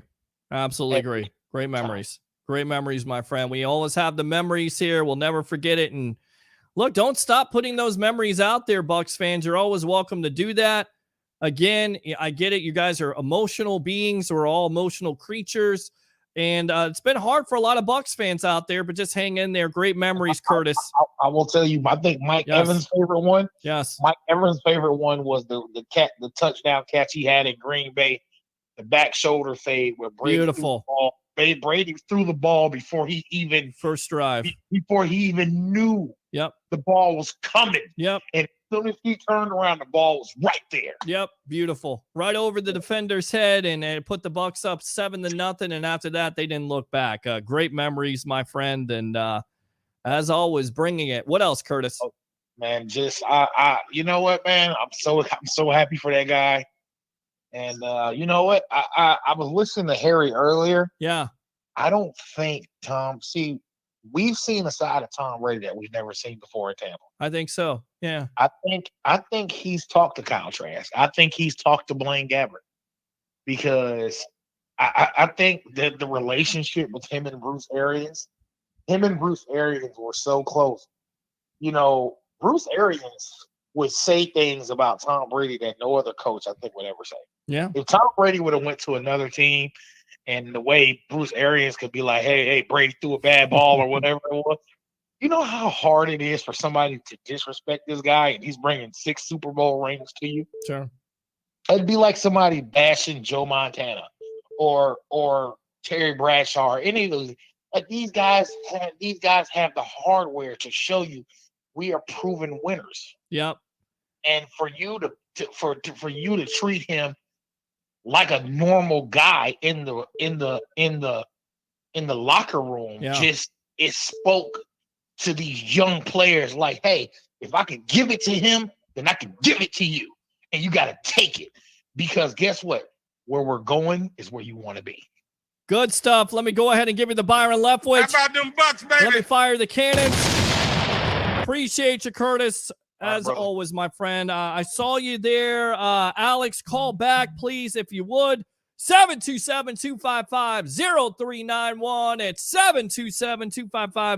727-255-0391. And just because we're doing Tom Brady memories tonight doesn't mean we can't do it tomorrow night. You know why? Because I run the show. All right, let's go out to Alex. Alex, welcome to the Evolution. Your favorite Tom Brady memory. Go.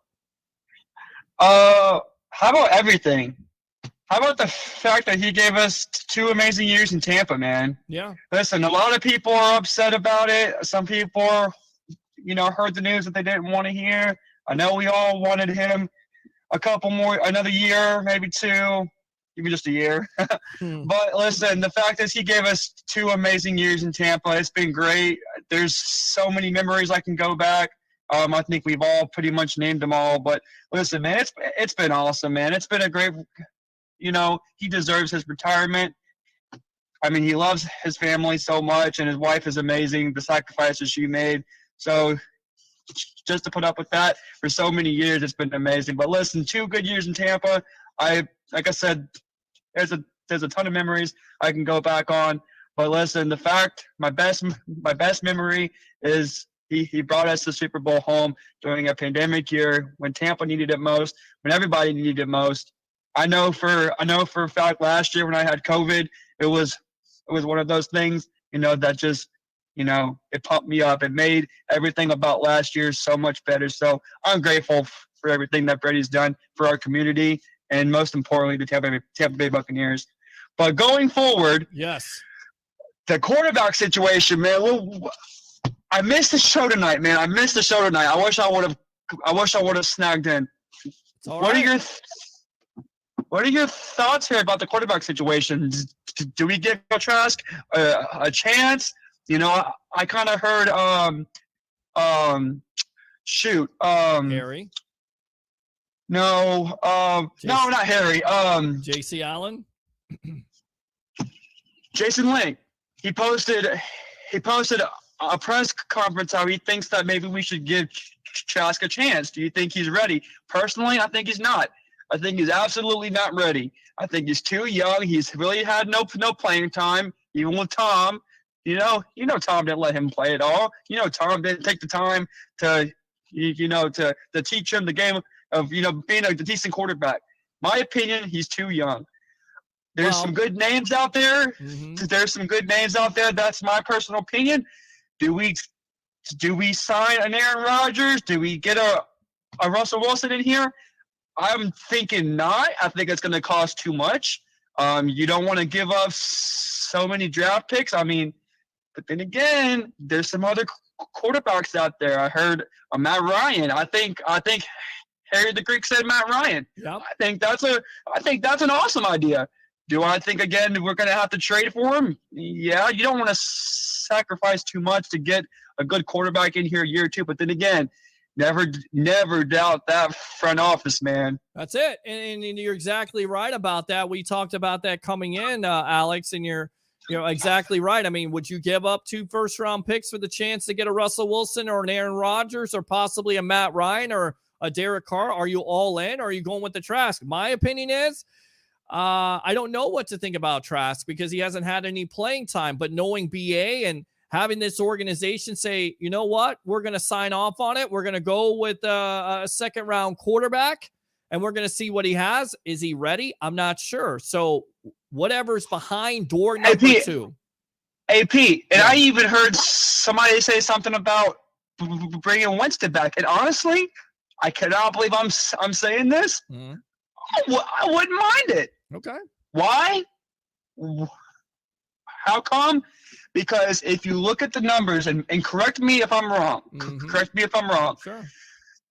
When you play for – now remember, he had his highest interceptions. Was it not the first year Arians coached? Correct. That is correct. Isn't it true? Yes. Isn't it true that every time, even Tom Brady, wasn't it last year, he thrown – his most interceptions last year? Like 12 interceptions. I don't know if it was his most, but I think that's still a lot. Right? That's still a lot for TB12. Come on, man. Right. So anyway, I think if you give Winston another chance, I think that's a good option.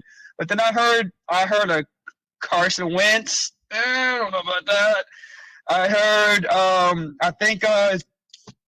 I heard Tannehill's name get mentioned.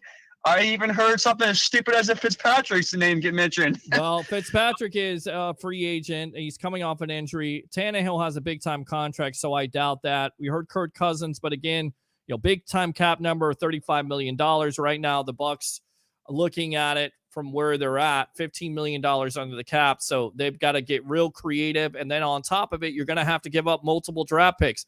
I said to Jimmy Garoppolo because he either may be cut or he may be traded, but it's not going to be a surplus of picks of what you would have to trade for a Russell Wilson, an Aaron Rodgers, a Derek Carr, Teddy Bridgewater, something like that.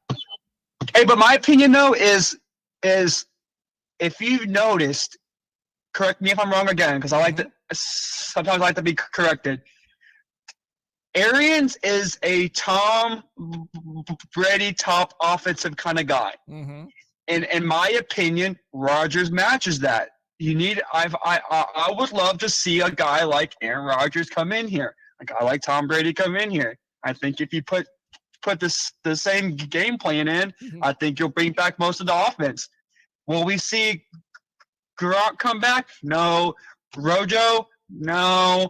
I mean, we're going to lose some guys, but if I think you can kind of bring back most of the starting roster if you can kind of keep the same type of, what's the word?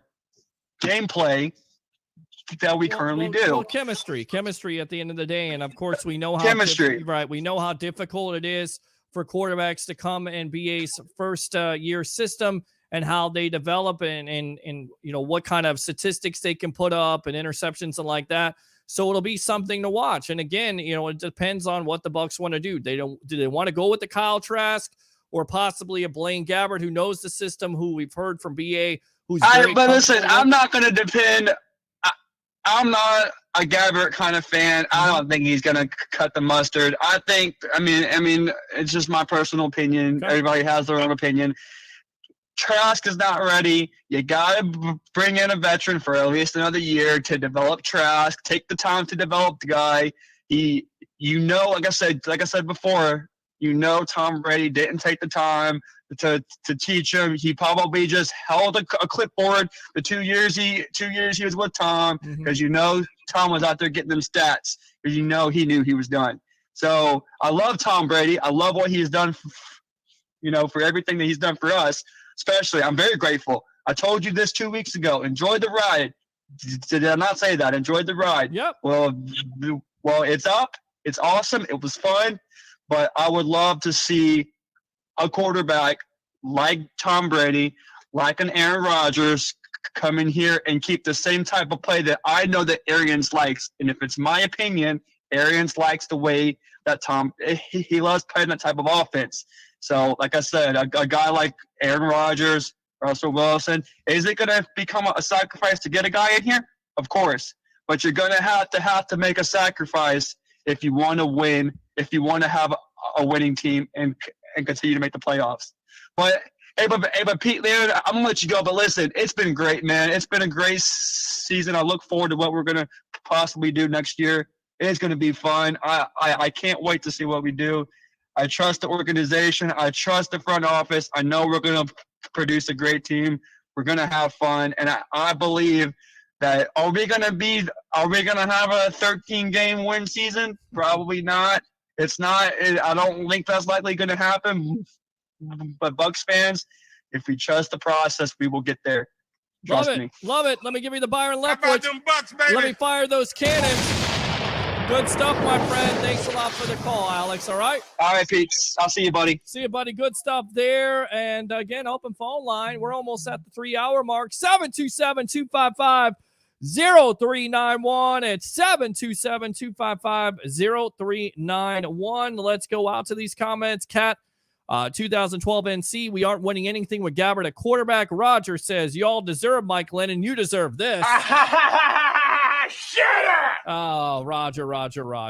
Rick says, y'all failed to mention even in retirement, he put the team first. He saved us $15 million by retiring before February 4th. That's not necessarily true because the money was already there. And I know what people are saying. Greg Allman was correcting people on this. He already received the money, was just deferred. So there's no money saved at this point. Cat, 2012 NC. Rick H, that would have been a bad move by Brady. Not a good look. Roger Shue says, forget the Rolex. Who would you rather interview, Paul or Brady, and why? Interview both. How about that? We'll interview those guys because we want to learn what they have to talk about, what they have to say, what the inner workings are in their mind here on the Sports Web. So to answer your question, love to interview both. I've interviewed Jake Paul already. Not necessarily one-on-one on this show. We're still working on that.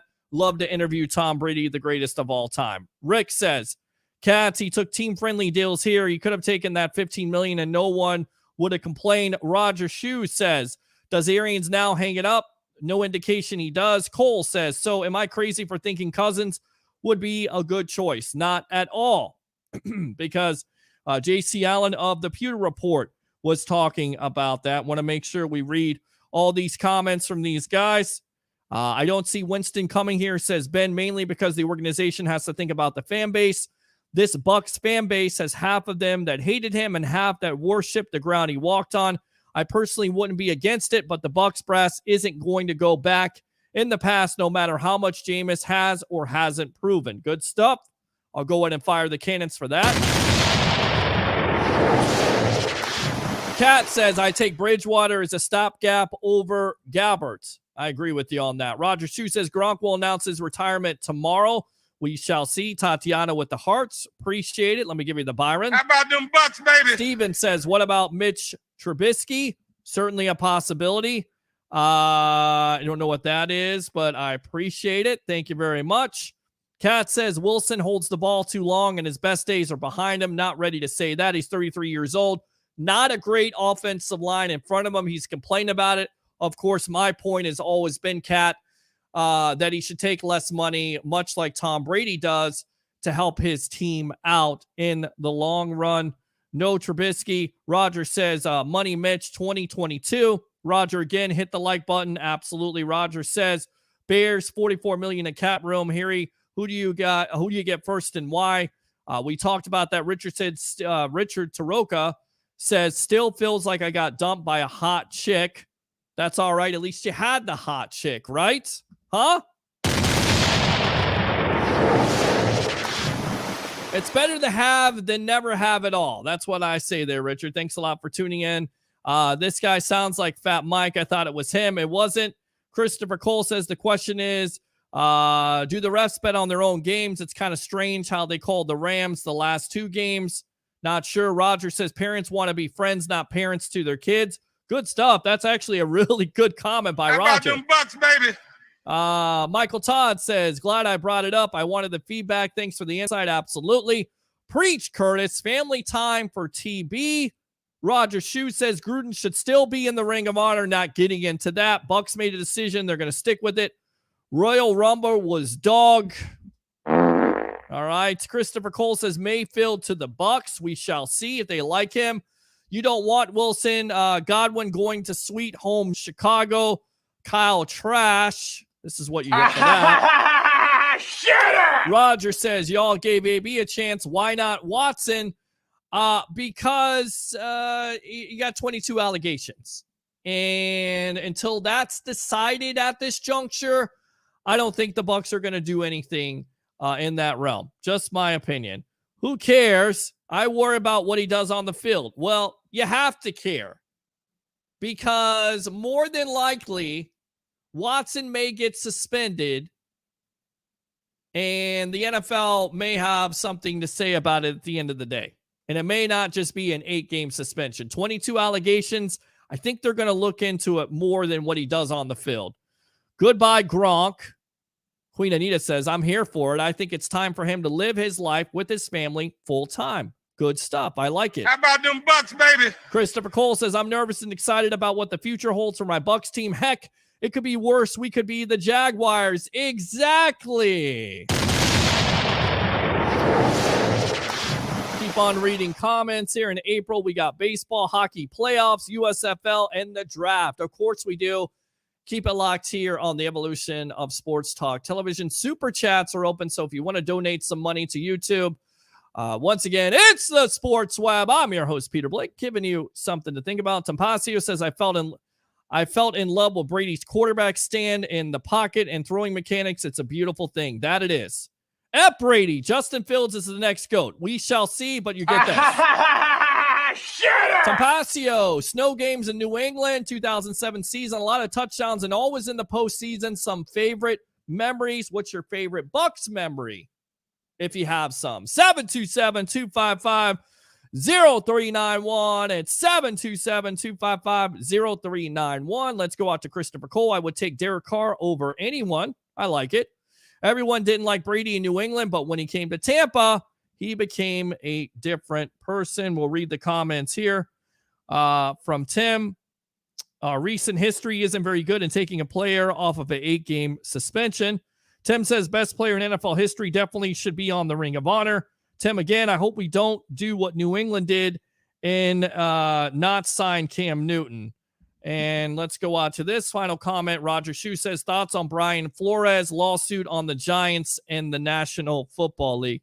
Tell you what, we'll get into that tomorrow because there's a lot to cover, and I don't want to start that tonight, but the more I read about it, the more it's pathetic. I use the word pathetic in the hiring practices by some of these teams. And I'll just leave it at that for right now. I want to read some of these comments from the Glazers and having to do with Tom Brady. We'll get into that tomorrow night, I promise you. The Glazers said today on his retirement, Tom arrived in Tampa with an unprecedented level of expectations, delivered some of the most memorable moments in our franchise history. His impact on our team and community was immediate and profound. Tom's remarkable NFL journey has come to an end, but we continued to celebrate his legendary career as the greatest quarterback of all time and are appreciative and grateful for the time he spent as a Buccaneer. Saying goodbye to a legend is never easy, but we wish him continued success in retirement. That was the Glazers. BA had this to say: Tom joined us as the greatest football player of all time. He quickly showed everyone in our organization what that meant. He set a standard and helped create a culture that took our team to the mountaintop. It has been an honor to be his head coach for the past 2 seasons. I wish it didn't have to end, but few players have the opportunity to leave the game on their own terms. Even fewer can do it while playing at an elite level. Tom is an exception. I have a deep appreciation and respect for what he has done for our franchise, and I wish him and his family nothing but the best in his next chapter of life after football. Jason Light had this to say: it is hard to put into words what Tom has meant to me and the entire Buccaneers organization. I've had the distinct pleasure of being with Tom at both the beginning and the end of his incredible NFL career. Say that 3 times. I can't say it. These past 2 seasons, I had the privilege to see up and close the way he operates and the impact he's had on this franchise. From coaches to players to staff, he set a standard for accountability, work ethic, and performance that resonated through our building and in our locker room.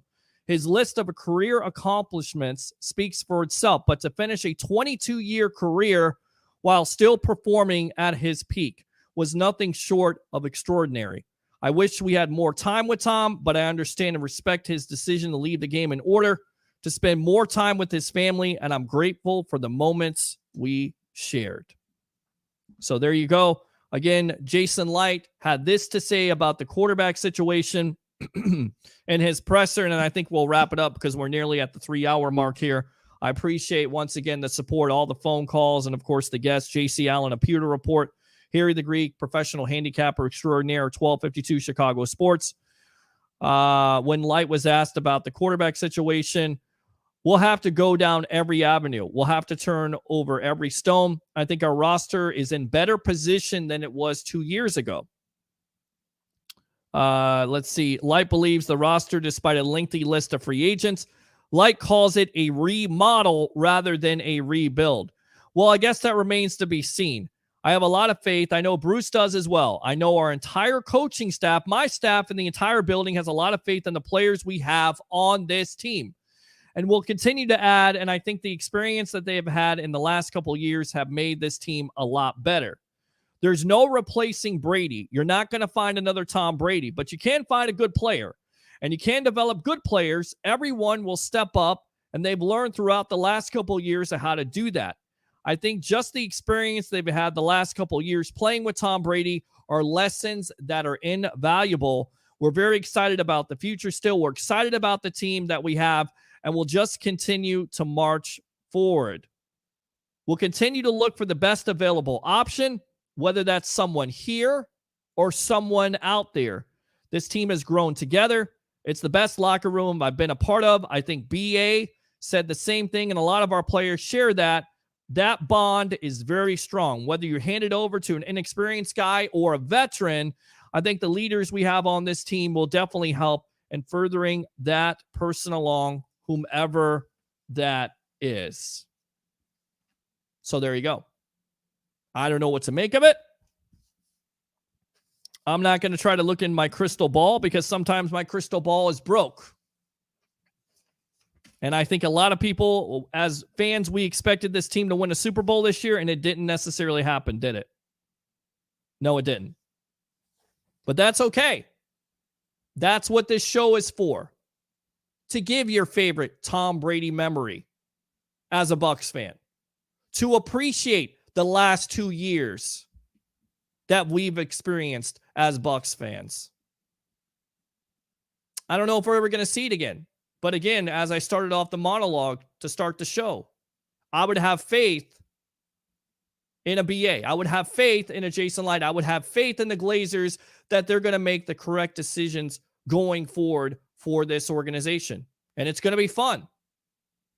And you have to turn the page. And like Jason Light said, you can't replace a Tom Brady. But I know for a fact that this organization is going to do everything they can to make the right one for this team going forward.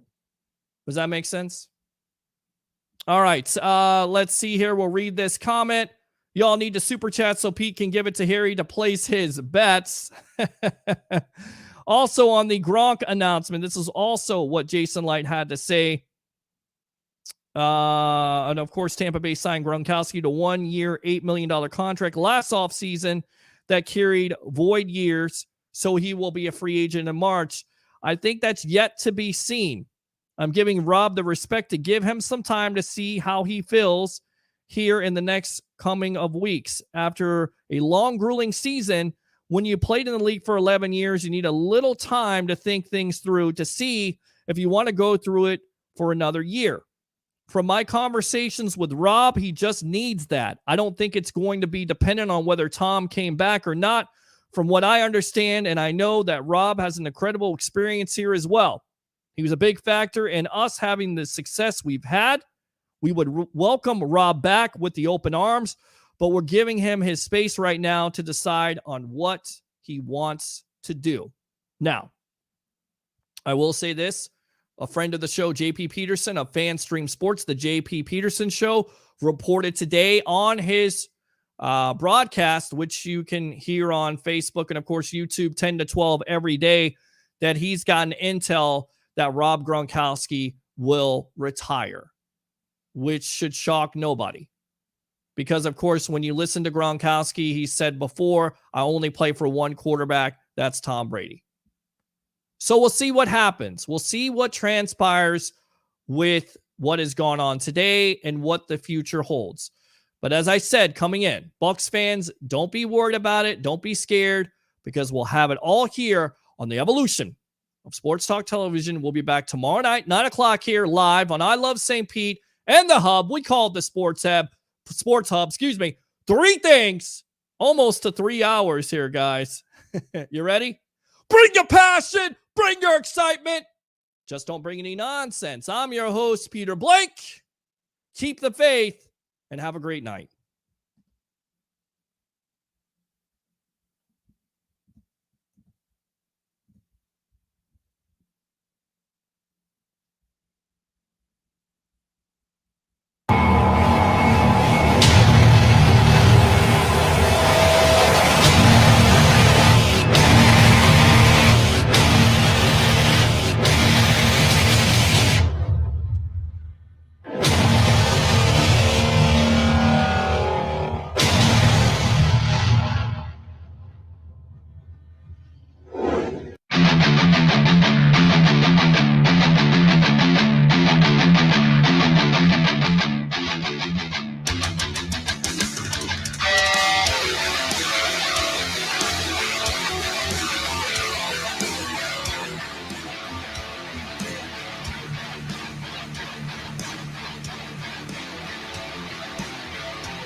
Stan Arthur here for the I Love St. Pete Facebook group.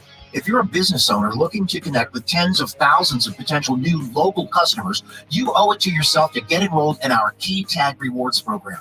Since 2019, we've signed up more than 200 local merchants. Sponsor opportunities are available too, such as our group banner ad and even your own custom key tags. Just go to stpetekeytag.com, get enrolled, and get ready to get busy.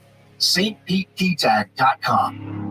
Come to Sam Ash for hundreds of exclusive holiday deals on music and sound gear from the most iconic brands. Save big on professional and starter guitars, drums, digital pianos, horns, violins, DJ, and electronic production equipment. Supercharge your home studio with deals on podcasting, streaming, and AV equipment like speakers, microphones, headphones, and acoustic treatment. Plus, with 36 months no-interest financing on thousands of items, you can get the gear of your dreams right now. From our incredible selection and service to our lowest price guarantee for over 95 years, real musicians know you only go to Sam Ash.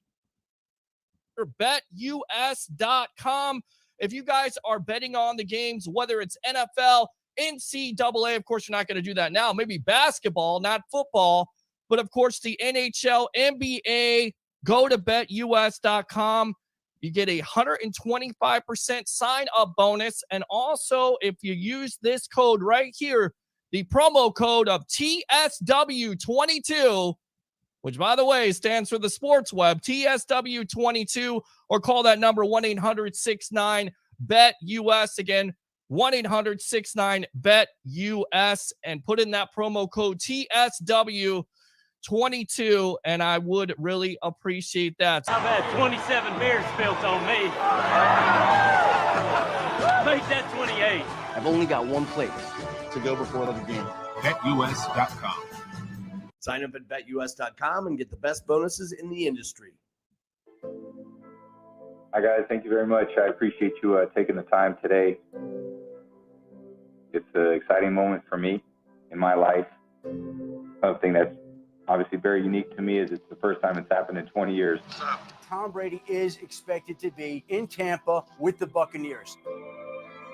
The new jersey I'm wearing, I'm prepared to give them every bit of commitment that I've had my entire career to be the best I could be, to help this team be the best it could be. I'm going to give it everything I got, like I've done everything in my life. For me, I switched teams and went to a whole different place. That changed my life, basically. Okay. There was a lot of trust, and there was a lot of respect for one another. Our team had the trust and respect that it took to win a championship. Every time you envision yourself as a player, you saw one uniform. And I think the first time I put on a Bucs uni that was definitely different for me. Let's go Bucks on 3. 1, 2, 3. Over time, I really got used to it. Nice. We do right, they can't stop that. When I look at 2 decades in one place and then now moving to Tampa and seeing what we've accomplished, All right, gents. Our time day. it's equally as gratifying, but just in a different way. Let's go! Tampa Bay, a young, talented team. They bring in the greatest to have ever done it. Brady's going to keep take it in for the touchdown. Let's go, boys. Want to hang in there? Brady wants it. Gronkowski got it for the touchdown. Brady's going for the big ball. He's open. Evans for the touchdown. We grew up watching Tom. To be a part of what's another chapter in his legacy. It's pretty surreal. I mean, I really respect Tom. I respect him more off the field than I do on the field. When he came to this team, I knew he was going to change the franchise. Tom's special. Hopefully we can carry some of the way he handles himself and we can play at a high level. Play our ass off. Let's go. Cut it loose. The Tampa Bay Buccaneers have a second Super Bowl title in franchise history. You don't think this game means anything to him, do you? Let's go. You're looking at the greatest right there. I think after your career's over, there's going to be so many times to reflect. It's been an amazing football journey.